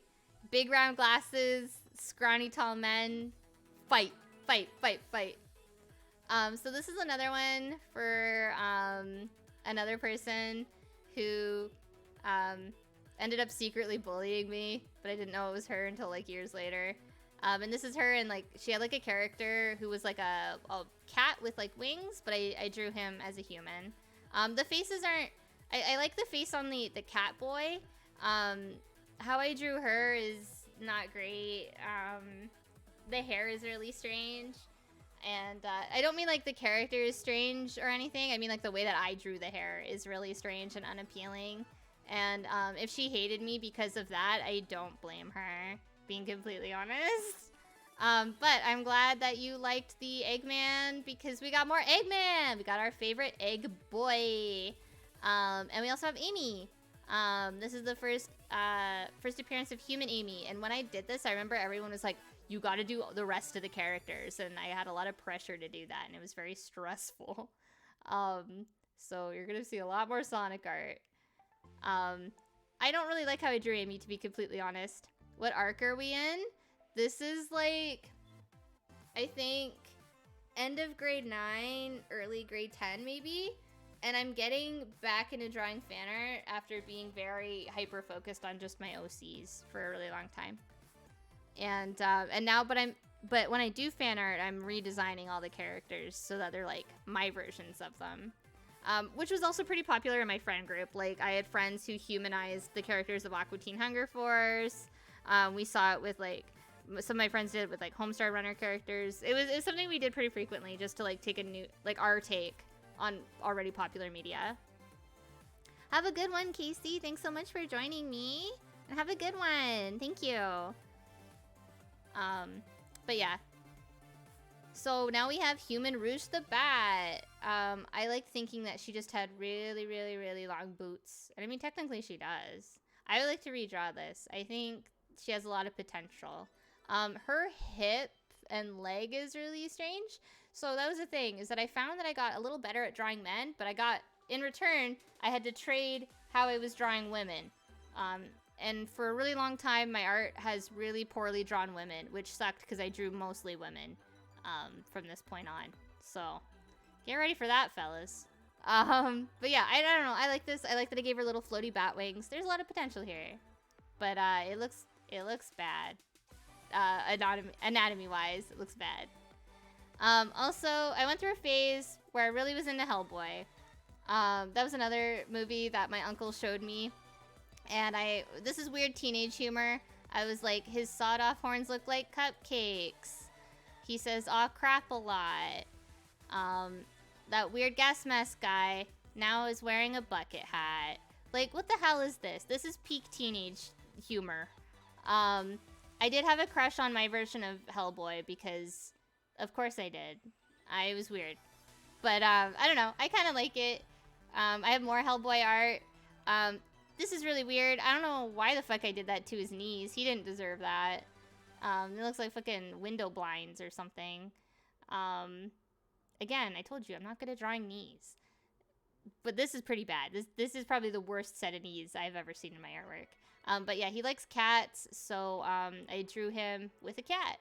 And I don't know, I think Hellboy has a really interesting series. And it's so funny that I was drawing Hellboy, like specifically the character Hellboy fan art, because I would definitely tell you now that my favorite Hellboy character is Abe Sapien. I think he's super sexy. Like, absolutely Abe Sapien stan. And I don't really care for Hellboy as much as I did back then. I think it was honest. Maybe it was just because I thought Hellboy might be easier to draw. Anyways, now we got more Gorillas fan art. This was all drawn, I think it was drawn traditionally, and then I colored it all in open canvas. And that's why it's kind of got like this sharp sort of look to it. And you couldn't do any like transparent or like semi-opaque layers or anything. So you could only do like multiply for the shading. So some of the shading looks really harsh here. Like you can see it on Russell, his skin, and you can see it on Murdoch's shirt. Like it's really harsh. Like what kind of lighting is happening here? But I think overall, this picture looks really good. Murdoch looks really on model. I'm really impressed. And I knew that I drew this at school and just kind of from memory. But like that's how like in depth I was with these guys. 2D's looking really good. I would say the only ones that would need work were honestly Russell and Noodle, but they don't look bad either. I'm really impressed. I'm really impressed. Okay, real talk though, I find Murdoch is like the easiest character to draw because I just feel like I know what shapes to use. And I hate that because he's my least favorite character. I hate that stinky man. Yeah, I don't know. I always found him a lot easier to draw than everyone else, which sucks because obviously 2D's my favorite. I find 2D actually the hardest one to draw, which is really funny. But yeah. So this is an art trade I did. I was going back to pixel art a little bit here. And you can tell this is another turning point with more Kill Bill stuff. Like Kill Bill Volume 2, I think, came out, and then we were all like obsessed with it again. This is a friend, Simon, and I still talk to him. His character, you'll see a lot more in like later art as well. But this was like the first draft of his character. I don't think they had Jinko jeans. I just think that's just what I was drawing. Like if I drew you art, I was also drawing your character with Jinko jeans if they wore jeans. That was just the trade-off. So we got Bang Bang Biznatch. I included this one in even though it's angsty art because it's just really funny. I don't know why I was mad. I think it was just, this was genuinely like teenage angst, I'm pretty sure. I'm pretty impressed with the hand holding the gun. I think I like looked at my hand or like I took a picture of my hand and was like referencing it or something. Like I do genuinely remember using my hand as some sort of reference. It's not bad. It's not bad. But yeah, I actually was very anti swearing. Like it wasn't that I was anti-swearing, it's just I just felt really embarrassed about swearing. I couldn't say the word sexy. That really made me feel uncomfortable. Like I was like one of those kids. But yeah. Fettuccine saying, I want a shirt that says Bang Bang Biznatch. I think that rules. Thank you. Thank you. Thank you for that validation. So these are characters that I did for an art trade. These are an old friend's characters. I'm getting back into rave culture again. What happened was around this time, Totally Spies aired that episode where they're all ravers and like there's like a mystery at a rave or something. And that did me in. That changed my whole fucking life. Sorry, I needed to take a drink. But yeah, so I don't know. The outfit on the one with Trish with the brown hair, I like it except the rainbow vagina. I don't know what I was going with there. I think I just drew like a pattern And then when I was filling it in, I wasn't really taking into consideration the rest of her outfit. I know that her outfit is inspired by something I saw in a music video, though. Celeste's outfit is supposed to be like, she has 2 beach balls on either side of, like, on both her boobs, and that's supposed to be a little cat, I think, on her skirt there. This isn't awful, but I mean, Celeste has like spaghetti fingers on like the hand that's closer to the bottom of her body. And Trish's one hand looked so bad that I just put the text over top of it. This was something that like I had drawn at, I want to say at my grandma's house, and I did it freehand because I was really stressed about getting this done or something. I don't know. It's not really strong, and I do remember actively rushing it, which sucks. That person deserved better. Now we have Super Duper Happy, Big the Cat, and this is specifically from Sonic Heroes. And, I mean, not this picture, of course, but, like, that's where the Super Duper Happy is from. The fact that Big was, like, on Team Rose was so, like, groundbreaking for me as a kid. I remember writing him, because, like, we would, like, have, like, little role plays and stuff with our Sonic, our versions of Sonic characters. And I remember writing him more, like, if he was, like, Shaggy or something from, like, Scooby-Doo. He had that sort of energy. We have another picture of Scarecrow. This is looking better. Her ear is way too big and way too high up on her head. But I think this is looking better. This is looking a lot better. The buttons are fucking huge on her coat. But, like, I don't know. This isn't awful. And, I remember there was a girl at school, and she became obsessed. Like, I would go to school and talk about my roleplay sessions and my OCs and stuff like that. And there was this one girl that I hung out with, and she, like, clung onto that shit to the point where she was shipping Scarecrow with one of my friend's characters, which was canon to our lore. But she like, got, like, a little too into it, and then she was, like, drawing her own fan art of us, but it was, like, she was redrawing our pictures. I don't know. It got really strange, and we had to, like, politely ask her to stop. It was a time. But yeah. And I was kind of okay with it. It was just my online friend was like, why is this random person being like this? And I said, oh, that's my friend from school. And she's like, I'm not okay with it. And I only remember that because this picture specifically is something that girl printed off and put in her locker.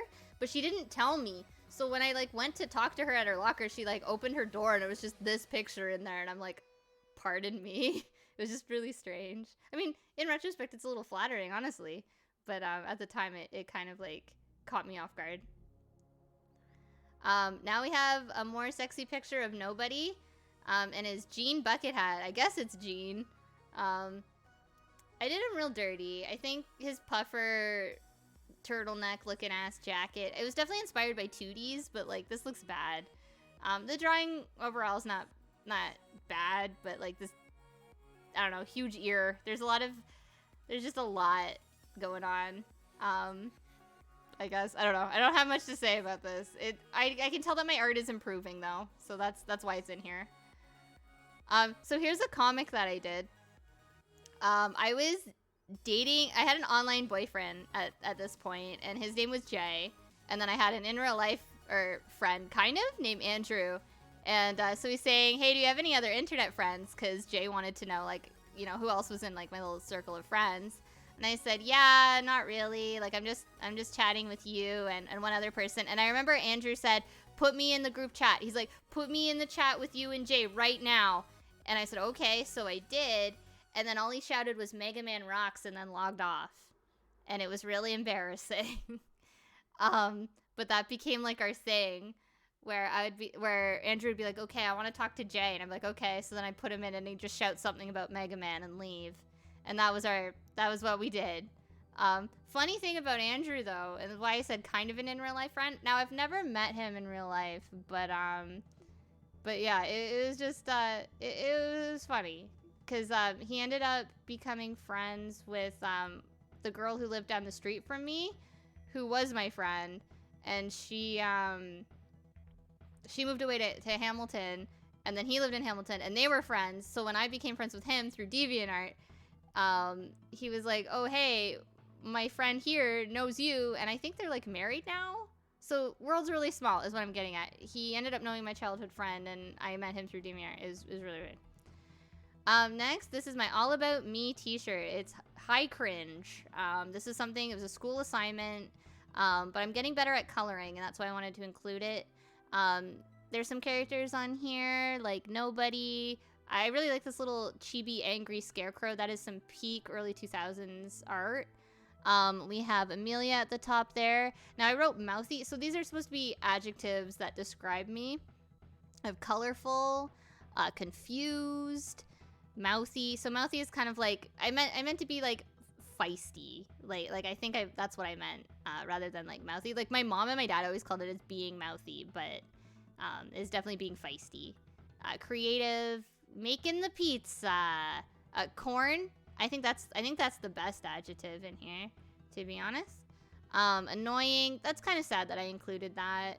But I don't know. That's kind of how I felt. And then different. So my mom always told me that I was different, and that's why, like, I would ask, like, why am I getting bullied? And my mom would just explain to me, like, why I was different, or that I was different. She didn't say, like, how I was different, but she would be like, well, you're a little bit different than other people. And she would always just say, like, but that's not a bad thing, and stuff like that. She would try and make it that different didn't mean a negative. It was always a positive. So I included it a lot. Whatever people would be like, how would you describe yourself? And I'm like, different.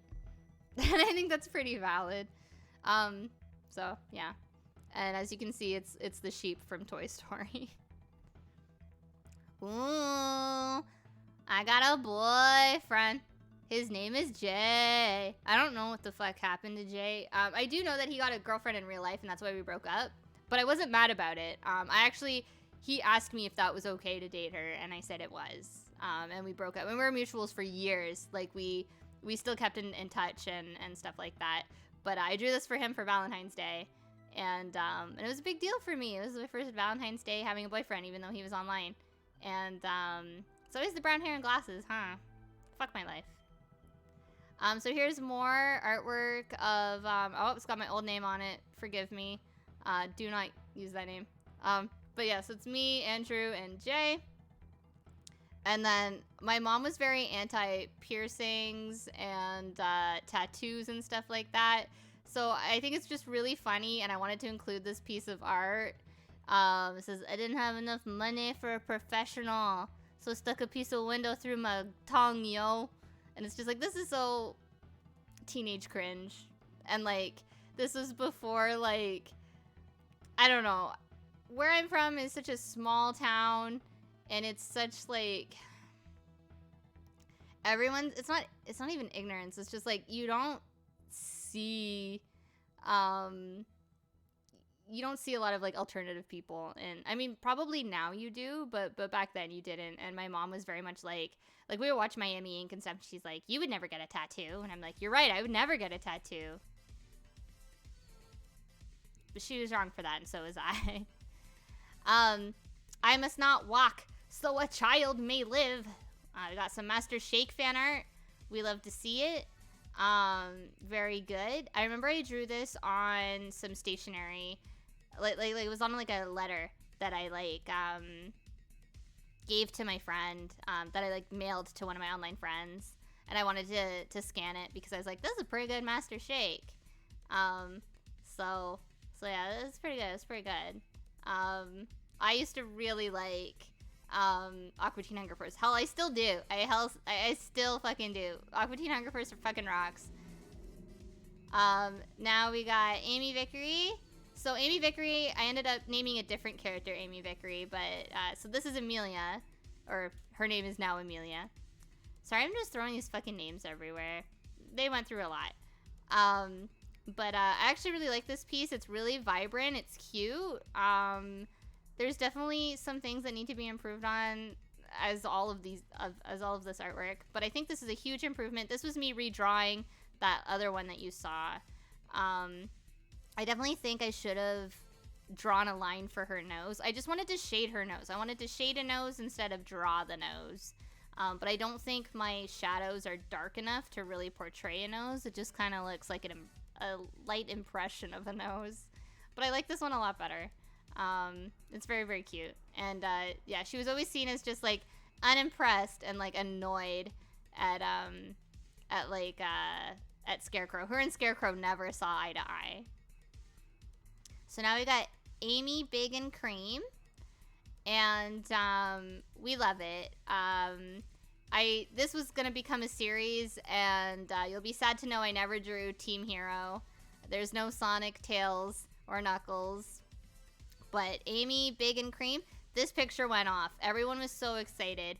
I'm really sad that I was going through my phase where I scribbled on people's noses, and that was supposed to be like a stylistic shading choice when nothing else in my artwork had that sort of scribble on it. It just looked like a weird, dirty nose. I remember one time, some fucking normie in real life, it was like one of my parents' friends asked me why all of my characters had hairy noses, and after that, I just never did that ever again.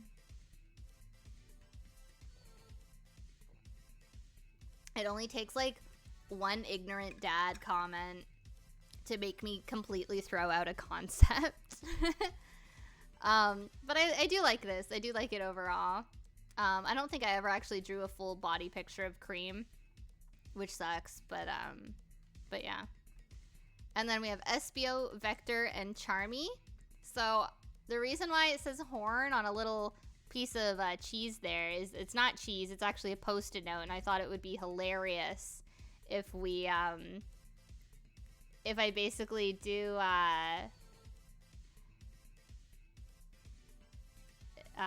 sorry, I was reading what Liz said. Their mom made a crappy comment to some of their squiggle animated drawings, so they stopped doing them. I don't know, parents should really think twice before they make comments about what their kids create. Like, unless it's like problematic or something, like sometimes making a joke can be very hurtful, especially when they're super young and may not understand certain humor, like sarcasm or just, I don't know. I feel like a lot of people don't think before they make comments on stuff, and you still see that to this day, but yeah. Anyways, SBO has a post-it note that says horn on his head, because I didn't know how else to incorporate his horn in the human character design. And I think, you know what? That's kind of funny. I'm here for it. Charmy has Band-Aid on his nose. He was gonna have like streaks in his hair that looked like the antennas. And Vector, I was gonna give him, he was gonna look like a raver, and I was gonna give him a ton of fucking piercings. I really like his glasses. I was trying to capture his like eye shape in his glasses. So yeah, that's what that is. So this is, I don't remember what I was thanking Candy for. I think either she bought me something or maybe she sent me something. I don't know. But I drew this for her, and I wanted to include it because I really like the skull in her shirt, but I absolutely hate how I shaded her teeth. So that's really cursed, and I thought it was kind of funny.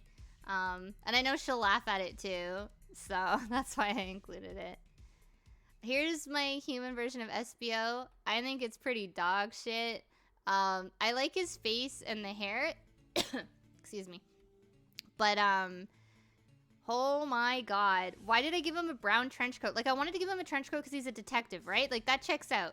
But why the fuck did I make it brown? It should have been just like a darker, like more indigo purple. I think that would have been really good. I want to fix this. I want to fix it so bad, and maybe I will. I think I'll do another version. I'll do two versions where I do one without the horn and maybe just do like a streak of yellow in his hair, and then I'll do one with the post-it note just for like, be like, if you know, you know. Neo says, yeah, I have certain friends and family members that have to find a joke to make about my art rather than have a regular comment, so I don't know them, or I don't show them my stuff anymore, so I get that.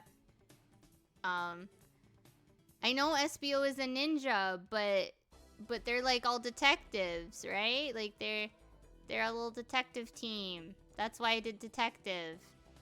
He's an undercover ninja. He's a detective ninja, okay? Okay. Yeah, I don't know. I even have friends where like I'll try and tell a story and then like they'll try and pick something out of it and make it sexual, and I just find them exhausting to talk to. So I just try not to share a lot of stories. No, isn't that canon, though, that they're detectives? They're detectives. That's canon, I swear to God. Here's another picture of Celeste for one of my old friends. I wanted to include this because, again, I did this friend so dirty. I was trying something new with the lips, and I never did it again because it looks fucking awful. I don't know why these people were still my friends after I drew some of these pictures. God bless them, though, for suffering through, like, these, like, weird, awkward stages. Honestly, being an artist, you get two versions of being an awkward teenager. You get all the awkward art that came along with also being an awkward teenager, you know? So here's a new character that I've created now. Her name is Lamia, and I'm unsure where she fits in. I just wanted a character that had weird, Tim Burton-y looking ass eyes. I wanted to go back to being spooky and cute. Ruby Gloom, I think either was becoming a show or like the clothing was becoming more like popular, I think. But I definitely wanted to like go more into that in my art because a lot of people were just like, you know, oh, you know, your art's really bright and colorful, and I just thought, I don't want to be bright and colorful. I want to be spooky.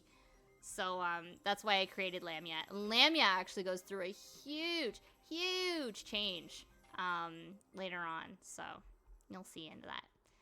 Here's more art for the people who bullied me, but at this point they were still my friends, and I didn't know that they were bullying me. I kept this one in because I think their comically long arms are really, really comical. I also like that I gave them Space Channel 5 microphones. That's very on brand for me. And the apple shirt, I don't understand, but hungry for apples. Hungry for apples. I don't know. As soon as I saw it, I literally said hungry for apples outside. That was pretty funny. Or outside, out loud. So next, I kept this one in because I think it's a very good, you know, PSA. Safe sex is good sex. Now, this was based on a guy that I had a crush on at school, and we had sex ed class, and he stole like a bag of condoms and was shouting safe sex is good sex at everyone while like throwing as hard as he could handfuls of condoms at people.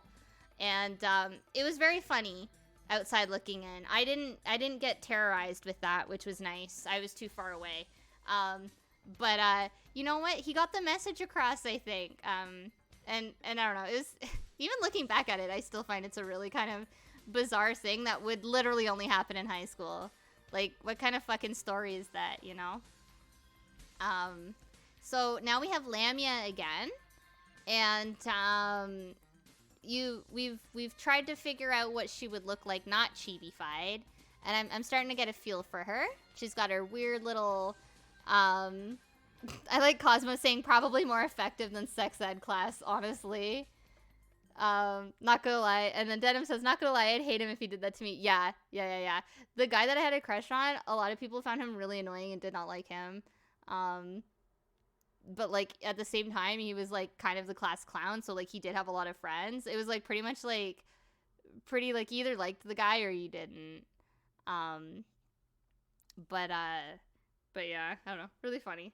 But yeah, so Lamia, I'm working out her design more. I kept this in. Normally I don't include some of my sketches because like I have tons and tons of sketches and we'd be here for fucking several fucking hours if I included all my sketches. But I kept this in because you can see that I've drawn some sort of hedgehog behind Lamia's head here, and I thought that was really funny, and I wanted to point that out. The guy in the corner is my friend's character again, and yeah, I don't know, Lamia's starting to take form here, so it's an important character note for her. So here we have Amy Rose and Sonic.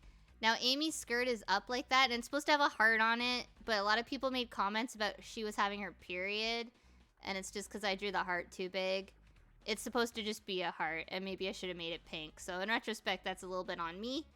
But the reason why her skirt is up is because in Sonic Adventure, when you jump around with Amy Rose, you're just constantly looking up her skirt. Just panty shots everywhere, and I thought that was really funny and strange.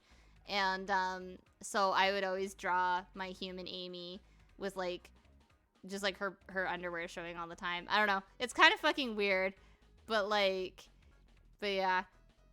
Pies says that's not where, and yeah, that's why I was so fucking mad. I'm like, it's high enough on the underwear that it reads like a print. I can understand looking at it a few times being like, what the fuck is on her underwear? It's very clearly not her period. I don't know. People say the dumbest fucking shit when you're an artist. You hear everything. I swear to God. Anyways, notable about this is drawn in Flash. I really wanted to learn Flash, and I was just trying to get comfortable drawing in Flash. So here's the only kind of human version. I wanted him to have like a jacket, like a blue jean jacket and a mohawk. That was what I really wanted to push with him. Too bad I didn't really explore that more. Maybe I will in another lifetime. So now you can see I have less time on my hands and I'm really burnt out. These are looking less and less extreme. We have Rouge, Omega, and Shadow. Omega has potential. He's supposed to have a yellow bucket hat and goggles on. And a spoon on his nose. Which is a little bit cursed. But I think it's pretty funny. Honest to God. But this is pretty bad. And this was the last one I did because I just didn't... I just wasn't feeling this series anymore. That's a good concept for Omega. I wanted him to just have like a really big puffy jacket, like a big puffy red jacket that had like huge sleeves on it. Spoon on nose, goggles, bucket hat. And like maybe like shorts, but he's wearing like tights underneath his shorts and big boots. That's my Omega. So, here's Froggy. Now, Froggy wasn't the name we kept. I ended up renaming this character Emily. And she is my Sonic OC. She's a flamingo. And I really like her. She's gone through many, many different versions, I guess you could say. This was the first time I like ever drew her and whatever. I ended up going back to the black hair, but you're gonna see her later on with like orange hair. That was a mistake. But yeah. Also, hello, Dongolio, engineer from TF2. Yeah, no, when I was looking at that, I was also thinking like, this is just TF2. But yeah, I really like this picture of Froggy, or Emily rather. Very cute, very cute. So this is kind of cursed, and I know some of you are probably going to laugh at it, but I think it's notable in the sense that I was referencing a photograph. I entered this in a contest. I remember placing. I didn't win, but I placed, and it was 100% drawn in Flash. And I think this is really impressive for my time. Like if I did this now, I'd be a little disappointed in myself, but for my age, being in high school, like, this is good. This isn't bad. It definitely could be worse. And yeah, I don't know. It's there's definitely things that if I was to redo this, like, I definitely think the shadows on the face need to be darker, or more maybe, but I just feel like I was just trying to figure out everything, plus figuring out the new program at the same time. But yeah, it was interesting to find this. Here's another thing I made for a contest. We needed to include these little creepy characters. I really like them, and I felt like Zombie Lily would be friends with them. So I was like, oh, hell yeah. I'm going to put these in my, I knew what I was going to draw. It was going to be something like this, and I really like how it came out. I came in second, I think, and I never got my prize, but that's okay. I don't think anyone actually got their prize on that contest. And I remember there was another contest, like they did a contest right after, which was also kind of funny, and the contest was specifically shipping Katara and Zuko, but at that point, Avatar didn't exist in Canada yet, and I had no idea what the fuck they were on about, because they were like, oh, will you enter my other contest? And I'm like, I don't know what you're talking about, or who these are, so no, sorry. But I still like this picture, even though I didn't get a prize for it. I came in second, and that's all that fucking matters. So we have another Trish. Actually, I don't know if that's Trish. It might be Rhonda. I think it's Trish, though. And Celeste, that I drew for my friend. I really like this picture. It's looking a lot better than the last time I drew them. And I think that's honestly why I wanted to draw it. I don't think this was even an art trade. I think I genuinely just wanted to try and redraw them. And I think this is a lot stronger. I've always struggled drawing people on the angle that Trish's head is in. Trish is the one with the brown hair, by the way, for those who are just tuning in. I've always struggled with that sort of angle, and I've always liked drawing people more on the angle of Celeste, so I think that's why Celeste looks stronger here. But yeah, it's very shoujo manga, pointy, but I'm into it, and that's when I was really getting into that sort of stuff as well. So here's Thingy. One of my friends that I had, they wanted me to create like weird little monsters that were inhabited in their character's head. And so I made Thingy, and yeah, I don't really have much else to say. I drew Thingy previously for like an art project, and he was supposed to be my version of like an abstract bug, and I remember my teacher fucking hated it. This is obviously an updated version than what I handed in previously in high school, but yeah. Oh, so this is a really good improvement. I'll have a good one, Denim. Thanks so much for joining in and for being silly with us and enjoying everything. Have a good one, Denim. So this is Kubai again, the character who was the Horace fan character, Sonic fan character of my friend. And I think this is a huge improvement from the last time that I drew them. I remember once I started getting more powerful with my art, I was like, I have to redraw some of the stuff that I drew for my friends. And I'm actually really happy with this. There's still a lot that's like weird with it. Like her head is kind of like sitting strange on her neck.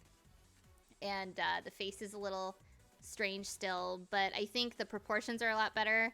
And I really like the hair. The hair is getting better. We're going to see some really shiny hair soon.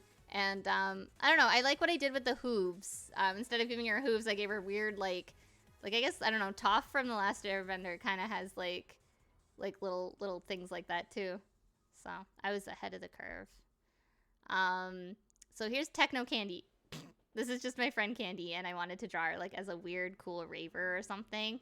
I don't know. I like it. This holds up. I wanted to use just different effects and stuff like that. So, I don't think this was for anything in particular, but I like it. It's funny. So here's my Uncle Rob. I remember he came over to my house, and, like, I don't think he paid for this, which I don't think I was asking. Like, I wasn't doing commissions at this point anyways. But he was just like, hey, can you draw me? And I was like, sure. So I drew him, and he worked with electronics and stuff like that at his job, and he was really big into video games. He got me more into video games as a teenager, and that's why I drew him with the Nintendo shirt. I think this is pretty cute. This is a pretty cute drawing, and this is actually the same uncle who I drew that picture of his wife and her new dog for. So I don't know. He likes getting art from me every few years, so I think that's kind of a cute little thing that we do together. So this, okay, when I saved this, I noticed that I saved this on my birthday. So this is something I drew on my birthday and posted, or at least posted up on my birthday. It's ugly as shit and I hate it. And, the description said that I was trying realism. Boy, was I. Zombie Lily deserves better. I hate it. Let's get that off the screen. This I actually really like. It's Zombie Lily. It's supposed to be Zombie Lily turning into Scarecrow, like this would be like her teenage years, I guess you could say, because Scarecrow's considered to be like late 20s and Zombie Lily is a child. So this would be, I guess, like the in-between. I know I like said earlier that now they're like two different characters and all that shit. But this was just, I guess, like a concept that I had. I don't know. I like it. So Naruto suddenly took over all of my friends one day. And whenever someone wanted to do an art trade, they would be like, draw my Naruto OC. But I didn't know what Naruto was because I was Canadian. And I remember somebody sent me a link to all the chapters of Naruto. They're like, here, you can read it here. You know, if you wanna join in. And I remember opening up the link and seeing that there was like millions and millions of scanned pages of Naruto. And I was just like, I don't want to read this. I was like, I missed the gorillas. I never got into Naruto, and I actually really didn't like Naruto because I felt like I lost a lot of my friends to Naruto. I know that sounds so silly, but like they didn't want to engage in what I was still interested in, and that's why I didn't like the change in Naruto. So the only reason why I drew this was just because, like, if someone wanted to art trade with me and they're like, draw my Naruto character, like, I wasn't gonna say no. Like, I didn't want to, like, alienate myself from my friends more than already me not being into it, you know? So the last character was also this character, or this person's, both of these were for the same person. So this is supposed to be me in the frog hat, which is the green hat. We had this weird little fuchsia cat that we would draw together. And then that's supposed to be her, who looks like 2D but with long hair. I think her character was supposed to be 2D's daughter or something. Except I always said that I was her grandpa. I don't know why. Like, at one point we were doing rules for the Gorillas family, and I said that I wanted to be grandpa because I knew that most of us were femme or female, and, like, there was, like, no boys in our group. And so I was like, I will be grandpa. I think it was also dad for some people, but I was mostly grandpa, and I held on to that. So this is DJ, and that's what I called my Sableye in, was it, Ruby? No, I had Sapphire. Is that when he came in? I think that's when it was, because I was really, really into playing it. And thank you. Yes, I am #1 dad. Thank you. But yeah, so I really like this piece. I kind of wish I drew Pokemon more in general. The gem on his chest is kind of strange, but I had never drawn anything like that before. I think his face came out really, really good. I like this little dude. I was so excited when he's in the new Pokemon Snap. And I also, I don't know, this is pretty strong. I like it. I like it. Now we got some Neopets fan art. Now, this isn't my Neopet. People were paying me in Neopoints to draw stuff for them for their Neopet pages. So, what was happening was, like, they would be like, hey, I like your art. Can you do a pet portrait for me? And I'd be like, yeah, sure. So, I don't even remember. This is a Waki? I think this was Waki. Yeah, Dongolio says Sableye is OP. He has no weaknesses. Yeah, he's God mode. And Cosmo says that they like his design and he doesn't get enough love. I absolutely agree. He's so cute. But yeah, I never owned a Waki, but I think I drew this one pretty good. I find that I'm getting better with faces now, and I actually really like where my MS Paint stuff is going. Like I really like this. So this is somebody's, I want to call them a Pookie. I don't think it's a Pookie though. I can't remember. This was a really rare pet to have if you had it though. And I really like the way that I drew it. They had the freckle brush, which specifically made your Neopet purple with orange freckles. It was Pookie. Okay. But yeah, I really like this. I think it's super cute. I started like posting up my art on Neopets just like randomly, and everyone was just like, yeah, let's go. So yeah, I don't know. Neopets was a turning point in the fact that it showed me oh, Liz says that they don't know if it's Pookie, they just like the name. Well, Poogle, I think that sounds, yeah, Poogle. I was so close, huh? Damn. But yeah, Neopets was a turning point for me. I went to Neopets pretty frequently, and I still play it to this day. I always play it around Christmas time to get that advent calendar. Yes. Oh my god, today is even their species day. Happy birthday, Poogle. Also, Maiden Meg, rating with a party of 9. Oh my god, hello. It is Neopets. I'm going through all of my old art, and I used to do Neopet commissions for people. And I'm talking about how this is the starting point in my online commission career. And how I did Neopet portraits for people. Thank you so much for the raid, Meg. Also, hello. Thank you. I hope your stream went well. Dang. Yeah. So, yeah, I don't know. I really liked drawing for people. So here's another one I did. So this was a human version of the character that we saw way back when. That was like a purple dragon. But we see more silly haircuts. I actually think this haircut is metal as hair. It was very metal as hell. Metal as hair. Oh my god. But it reminds me a lot of Tank Girl. I really like it. I like that it's very clear that I've given her an Emily the Strange shirt. I love that for me. I don't know. I think this character design has a lot of cool things happening, and because this isn't canon to the character that I based it off of, maybe I'll like revisit this. I really like it. I really like it. Oh, why is that in there again? Oh, it's because I'm hitting the wrong button. Silly me. So this was a really big piece that I did, and I'm still quite proud of it when I went back and saved it. This was obviously 4 different sessions, and I don't know, I've just always really been into ravers, I guess. So we got Amelia at the top there, and then we have random person. I think I gave him a black eye.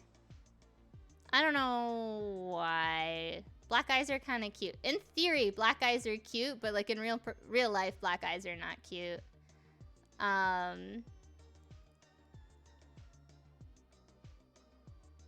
What are you saying, Meg? You let Kerchak take the can opener and I was gonna use it tonight? What? Oh, you mean to like work? Is that what you mean? That's super sucks. But yeah, I really like how Zombie Lily came out. I was trying something different. I wanted everyone to be in completely different poses. I kind of wish I didn't do like I know my character's hand is kind of in front of her back sometimes, but her back is like split open. I wanted her to be more like, I guess you could say, you know, Frankenstein monster Sally from Nightmare Before Christmas. Like I wanted her to have more stitches. Not like this though. This is kind of bad. And then the last one, we have Scarecrow and Topher and Justin. And I think that one's actually really cute. Justin and Topher are brothers, and Topher's wearing Scarecrow's trench coat. I don't know. There's actually some really cute energy there. I really enjoy that. It's very, very cute. But yeah, I still genuinely really like this piece. I think it's very strong. There's very minor things that I would fix about it if I was to redo this. No glove, no love. So for those of you who don't know, I have 4 brothers, and one of my brothers is the same age as me. Around the time we were doing sex ed at school, of course, because he's the same age as me in the same grade, he was also doing sex ed, and he came home and he goes, "You should draw like a rubber glove, and then it says no glove, no love. That would be so funny." And he made me put this on a shirt for him. He made me put it on a shirt. That is so cringe. Yeah, we are very pro safe sex here. I think out of all the things to be pro, like that's a pretty good one. But yeah, it's God damn it. Like I don't know, I just look at this and I'm just like, I should never talk to my brother. Like Jeff, like my brother Jeff, he's always very much been like, how can I make a quick buck? And when he saw that I could draw and I had interest online with people, you know, buying me stuff or giving me money and stuff like that, he was always just like, oh, well, maybe, you know, if you put this on a shirt, maybe we can like sell it. And we did sell it on Cafe Press for a bit, but he was the only one that bought it. So now we have more Sakura art. We hadn't seen her in a while. I think this is a huge improvement from when we last saw her.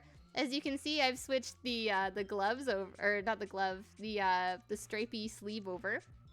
And now we've got, I wanted her to have like orbs floating around her or something. I've also changed her tail. I didn't want it to be too much like Gatomon. And I gave her 2 different shoes. I don't know why. I kind of like it though. I think it's because Zombie Lily wore 2 different shoes. And now she also has a spiky necklace and an eye patch. I wanted her to be like Zombie Lily, but not quite like Zombie Lily at the same time, I guess. I don't know. This isn't bad though. This isn't bad. It's actually a really cool improvement to see this compared to the one that we saw earlier. So this was talking about Cafe Press and shirt designs. I made this shirt for me. This is another Earl of Squid piece, as you can see. He just kind of looks like a weird jelly blob.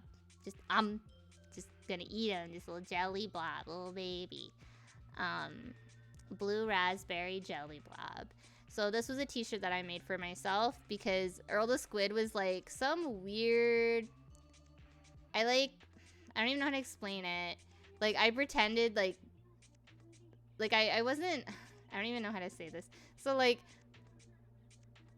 I became atheist in high school, and my way of doing that was like, I'm gonna make up my own religion, but I wasn't like weird about it. I was just kind of like, all hail Earl the Squid, because I just thought that was like silly, just tee hee haha.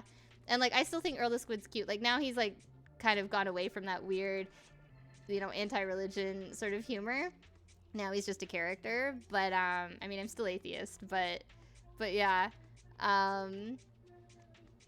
Aw, Liz, you've redeemed Draw You Something for your points, and they said, oh, this is so sweet. Thank you for all your amazing streams.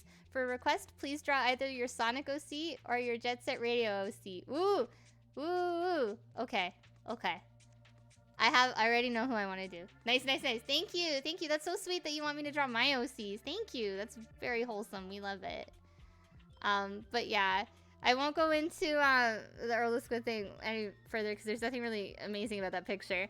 But anyways, now I'm drawing random person's brother No Name again. And that finger looks really weird. It's so short and like thin compared to the rest of his fingers. But I heard brain fart for the first time. And I thought that was so funny. And I was like, I bet he has lots of brain farts. I wrote him also really stupid. Oh, also I didn't explain why he had a knife earlier. So no name actually pretended to be stupid. He was actually insanely smart and was also a serial killer. And that's all I kind of wrote about him. So whenever somebody died, we'd have like a big murder mystery RP session, and it was normally No Name, who would have killed that person. But he was just some dorky guy with glasses and braces. Love that for him. I also dressed him up like Brock. I don't think I did that intentionally though. Also got a little Zoidberg. I was really into Futurama. Well, I think this was like the second win. This is when Futurama was re-airing.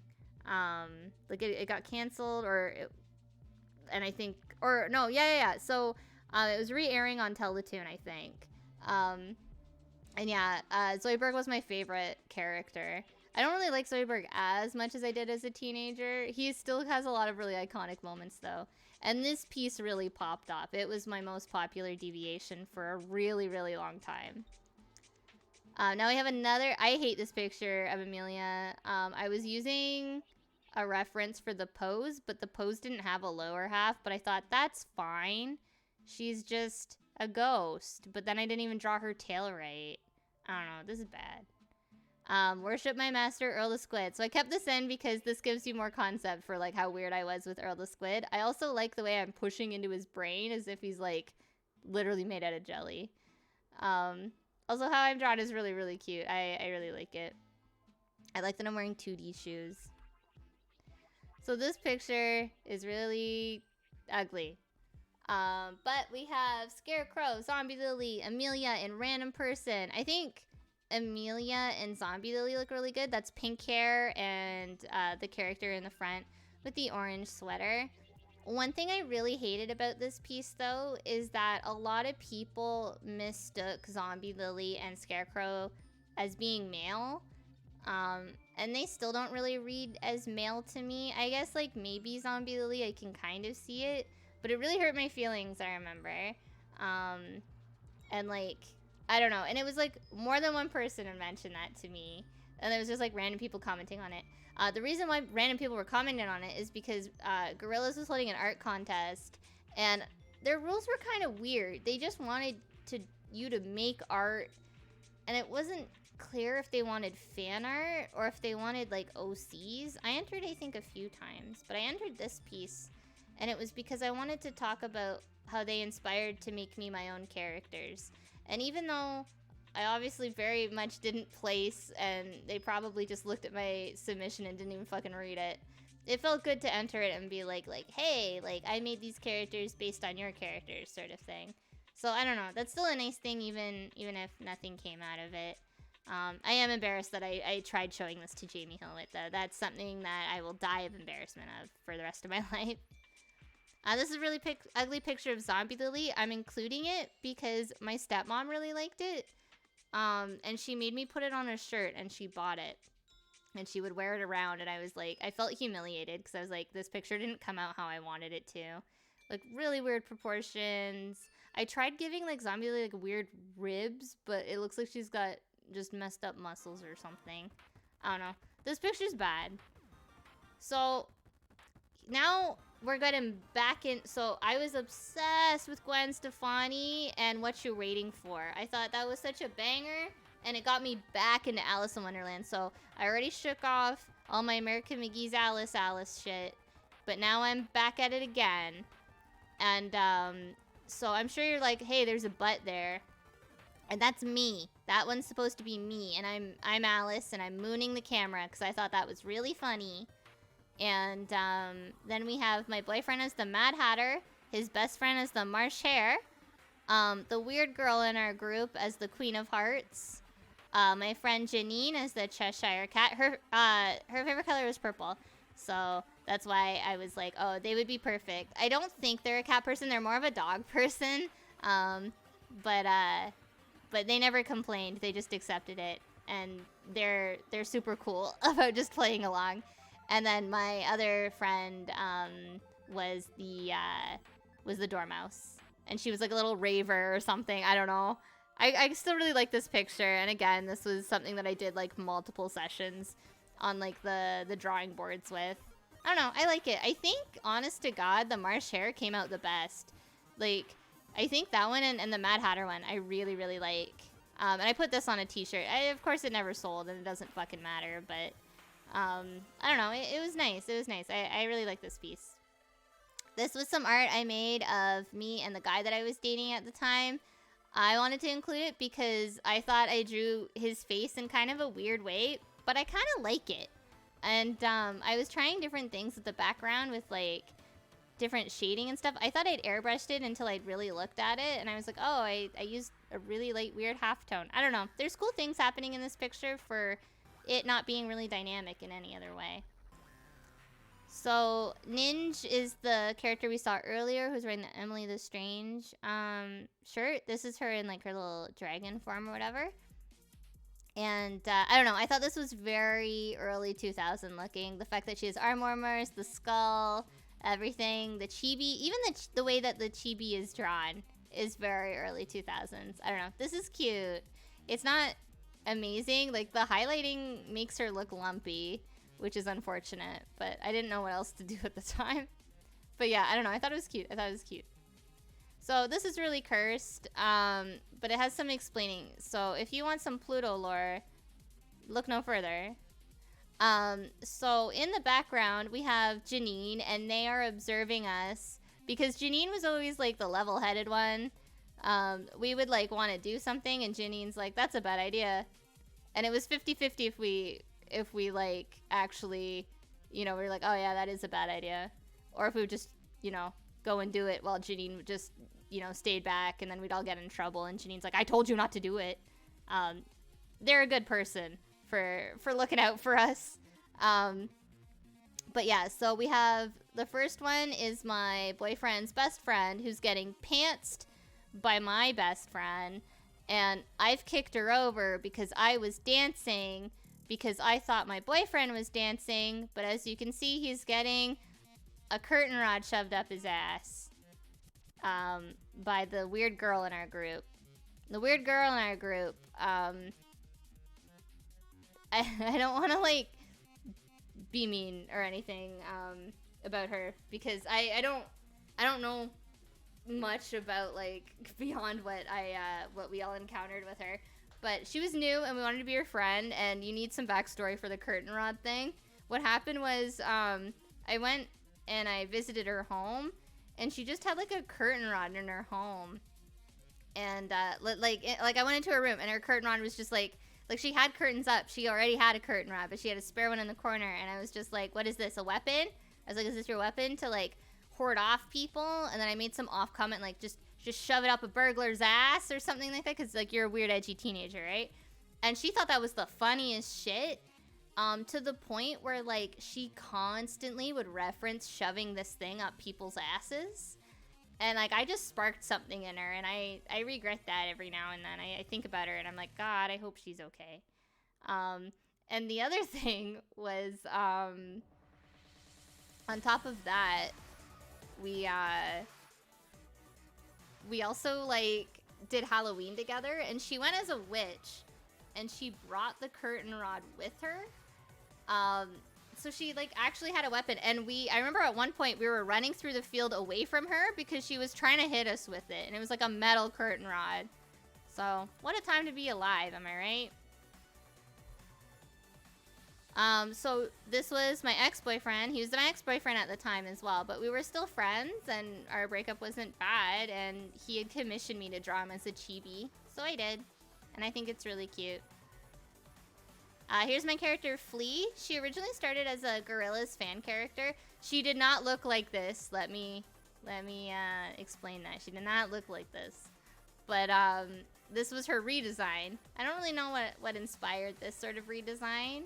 I must have seen something, or maybe I was into some, I don't know. I can't even place what I thought, what I was thinking when I redesigned this. But this character, you'll also see her kind of expand into like different things later. Also, one of my other friends got me into like writing like little copyright C beside everything. Also, we're almost out of barcode hell. That's been awful. So this was my ex-boyfriend's best friend. He used to just say weird shit to us, and one time he just came up to me and he just was like, "I dare you to eat a chicken alive." And I just kind of thought, okay. And then like, I don't know, when he was like, "Can you draw me for like my MSN icon?" And I was like, "Sure." And then I wrote that beside him. He was very LOL random humor. He also wore a bucket hat, so you know he's really cool with that blonde streak in his hair. We love it. Here's a picture of Yag. His name is Yag Ikanap, which is gay pancake spelt backwards, and he's a raver. I don't know why I drew him so angy here. He was supposed to be a friend of Yogurt, and that's why they all have silly hair together. I tried really hard. There was an artist that I liked who would draw specifically on this board that we were a part of, and they would do like really detailed stuff, and I wanted to embrace that, so I was trying to use more colors and use more texture and stuff like that when I would do hair. I don't know, I think this is kind of cool. My art was getting kind of cool again, so I really like this. This is important. Now I have a birthday present for Candy, and I really like this. I actually really like this one. I think the background is really funny. I'm pretty sure I drew it because I was like, I don't know what to put in the background. And she was like, "You could draw me some preschool looking ass thing and I would still love it." And I'm pretty sure that's exactly what happened. So I don't know. I like this. I actually really like this. I know why I was drawing everyone with like weird busted open like stitches, because it was like I kind of wanted to be like weird and dark and cute and creepy, but I kind of wish I was. Like I look at this and I'm like, oh, why'd I do that? Why'd I do that? But I love Candy's eyes here. I think this character looks really pretty in the way that I've drawn them. So one of the other things that I did a lot was I drew a lot of people with Tootie, which I thought was really funny because everyone really liked how I drew Tootie. And so this was someone who I ended up befriending, and we were really, really close for a really long time. I was definitely going through a halftone phase. Yeah, once I learned how to use the halftone tool, it was over. Thank you, Blue Dragon. I'm glad that you like my artwork. This is all, again, really, really old stuff. I don't draw like this anymore. But it's pretty funny to be looking back and being like, oh, I'm just the same fucking person, huh? But yeah, so I don't know. 2D looks really cute here. I really like it. But I think it's so funny. You're going to see a lot of art later on. That's just like people being like, "Can you draw me in 2D?" And I'm like, yeah, sure. So this is my character, Patchwork. More of the halftone phase. I remember I was on a really long phone call with my boyfriend at the time while I was drawing this. And this took, I think, 2 sessions on the artboard that I was a part of. This actually got archived, and I felt iconic because the board, once it hit a certain limit or whatever, it would like delete like the older posts to make way for new ones unless it was archived. And this was like a pretty hoppin' thing, like board to be on. And when the mods archived this, I was beside myself because I'd been drawing on the same board for like literally years. and I felt very, very full of myself. I was like, yes, I have made it. I've peaked. And even to this day, I still really like this. I never really designed what patchwork looked like underneath. Like, I had some vague ideas. I knew that I wanted him to be a child, some weird demon child. And I don't mean like in an evil way. I just mean like he was like a child who'd been cursed to like look kind of like a monster, but he's like a cute little cat boy or something. But yeah, I don't know. I still really like this. The pose is a little strange, but like it shows a lot of cool movement. I don't know. There's cool things happening here. I like it. And because his name is Patchwork and his outfit's meant to be just like found material all sewn together, all of this works, I think. Maybe the colors palette needs to be kind of toned down a bit. But I think overall, this is really cute. Well, not cute, but like I like it. I like this still. And I'm proud of me for getting this piece archived down. That was really cool. So this piece looks like fucking garbage. I hate how everyone fucking looks except random person. I hated drawing lips. It looks so fucking bad on Amelia, and it looks really bad on Scarecrow as well. I purposely cropped out Zombie Lily's mouth when I was drawing this because I just didn't. I was just like, I've already ruined 2 out of 3 mouths. I'm not gonna try again. And I was also going by dead puppets. That was like my branding because I really liked marionettes and stuff like that. It was just really weird. It looks like Garbo, and but this is an important piece because I ended up redrawing it and it looks 10 times better. I went back and I just fixed everything and it looks so much better, and I'll show you that some other time. So this is Tick and Talk. I've drawn them before this, but it was like a sketch and I didn't include it. But I ended up putting these on t-shirts. Why? Why did anyone give me the tools to make t-shirts so young? These are ugly. But these characters are really cool. We got more star stickers and shit on faces. Talk's design, I included her because her design peaked. Like, the style has to go. The style is bad. But the hairstyle I gave her was so cute. I have gone through so many different versions of Tick. I can't even tell you. But Talk has always just looked the fucking same, other than the style that I've drawn her in changes. Because I just love, I don't know, that was like peak design as a kid. I was very proud of myself.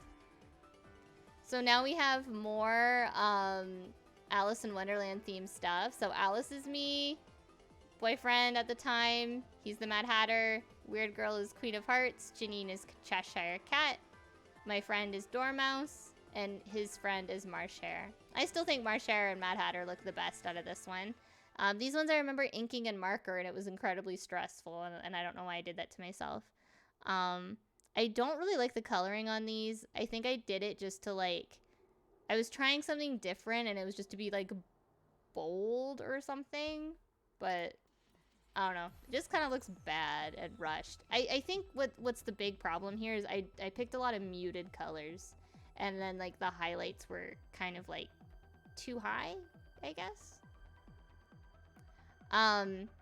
This was an art trade, but I included it because I kind of liked that I was trying to do different tones to show that his glasses were red, and I'm trying to fix the weird jaw thing. I also don't mind his hair. This, I think, was a Sonic OC that somebody had, and I was like, is it okay if I draw you as, like, an anthro or, like, a human? And he was okay with it. He was actually really popular, if I remember correctly. I was really excited that he wanted to do an art trade. I don't really remember what he drew for me, though. Here's another of Alina. I've used more halftone. I like that I used halftone as, like, the fishnet, I think. And, she was really into Naruto. I think she's still low-key. She's more like a One Piece and Attack on Titan nowadays. But she was really, really into Naruto. More than, like, I think any of my friends. I actually like this picture a lot, even though I said a lot of bullshit about Naruto. I think the little plushies came out really cute. And I think the coloring's really nice. Like, this isn't bad. This isn't bad. I actually really, really like this. This is aged really well. I think the thing on her neck, I think that was, like, a part of her character's design. I think it's supposed to be some sort of, like, blade or something. I kind of wish I gave it a highlight. That's, I think, my only thing. And I guess, like, the bandages shouldn't be as gray, but whatever. So this is my boyfriend, and he is dressed up in some weird bastardized version. Well, he's not my boyfriend anymore, but at the time he was my boyfriend. And I drew him as if he was in Moulin Rouge. Now, this actually has a halftone background, but because it's a PNG on a black background, you can't see fucking any of that. But please know, he's outlined in halftone. You have to know that. I drew this because I was obsessed with the musical Moulin Rouge, which is really funny, because if you know me, I don't like musicals. But there was just something about the aesthetic and the fact that it was, like, supposed to be, like, a brothel and stuff like that, and the outfits were so outlandish. I don't know, I was in it. I really liked it. Ewan McGregor screaming instead of singing. I was into it. But I can tell you my ex-boyfriend was not into it, and he was fucking fed up. And I drew this specifically to annoy him, and mission accomplished. Here is another picture of Arachnid. And I was drawing in Flash, and I was having fun with, like, that smooth tool. That's something I do miss about Flash, that you could just smooth out shit until, like, the lines were, like, all, like, blurry and stuff. I miss that. How do I get that look back? Bring it back. I don't know if there's any filters that really do that anymore. But yeah, there's nothing really notable about this. I just thought it was funny that like, you can tell, like, if you have ever used or drawn in Flash, like, I don't know, I loved smoothing it until it didn't fucking look like anything anymore. So Stuart Tusspot is 2D's real name, and I named my Inksy after him. I named a lot of my Neopets after, like, the gorillas, which is really funny, because, like, no one on Neopets also was a gorillas fan at that time, except me. So I hoarded all the usernames. I mean, like, I actively used them. It wasn't like I, like, hoarded them on, like, dead accounts or something. I actively used this account. It's long gone now. Like, they nuked the site a while back. So RIP Stuart Tusspot. We'll never forget you. I entered this in a beauty contest, and I think I placed. I don't remember what I won or anything like that, but I remember a lot of people really liked it. And this is the last picture wrapping up this year. So this is Atomus and Onder, and this was me and my ex-boyfriend as is it red and green? Yeah, because red and fire red and leaf green came out, and we were playing together. He had fire red and I had leaf green. And yeah, I think this is cute. I think I drew him really, really well. This was 100% in Photoshop, if I remember correctly, and I was using, like, the lasso tool. Why can't I say that? The lasso tool. Lasso. I'm tired. But yeah, I really like this piece. I think it's really cute. We were, like, side by side playing this, and I was devastated when I found out in his little brother ratted him out. His little brother said that that he had beat the game. Like, I was like, oh, I'm struggling on this one trainer near the plateau, and his little brother was like, oh, you should just ask him. He's already beaten it. And I was like, what? Because we were supposed to be playing it side by side. Caused a big fight, but that's okay. But yeah. Nope, it's not Pokemon Go. It is Pokemon Fire Red and Leaf Green, because, like I said, it just came out around that time. It's a long, long time ago. But yeah, I mean, it makes sense that the Pokemon Go trainers also look like this, because they reference all the old sprites and characters too, right? But yeah, Onder came out really, really cute. I wish I could say the same about my trainer. I think I was, like, so focused on making him art that he would like that I didn't really care how I looked. And I've always been like that. Like, I'll draw my friends really nice, and then I go to draw me, and I'm like, I guess I'm also here, and it's just a stick person or something. But yeah. I am going to call it a night, because it took us fucking forever to get through 2004. But I'm going to do multiple parts. Next part, we'll go through 2005 and 2006. I guess I didn't expect me to rattle off for 4 hours. But 2004 was quite the year. What can I say, right? But yeah, thank you, everyone. Aw. Yeah, no problem. Thank you so much for joining me on this art adventure. I know it's probably a little... I know how I can be, and I can ramble on and shit like that. But I really appreciate Aw, thank you, Pi. I really appreciate it. Yeah. Aw, it means so much that you guys really like this. I'm really excited to... Everything's still set up, so like we'll do a part 2 to get through the rest of it, because there's significantly less art. 2004 and 2005 are like the biggest as far as art goes. I'm actually surprised that 2004 took this long. I really didn't think. I was like, oh, it'll probably be in like an hour each, and like there's almost nothing for 2003. But yeah, we'll do a part 2 real soon. Thank you everyone for the follows, the bits and cheers, and the raid earlier. Thank you, Meg. Shout out. And yeah, have a great night, everyone. And I will see you next time with more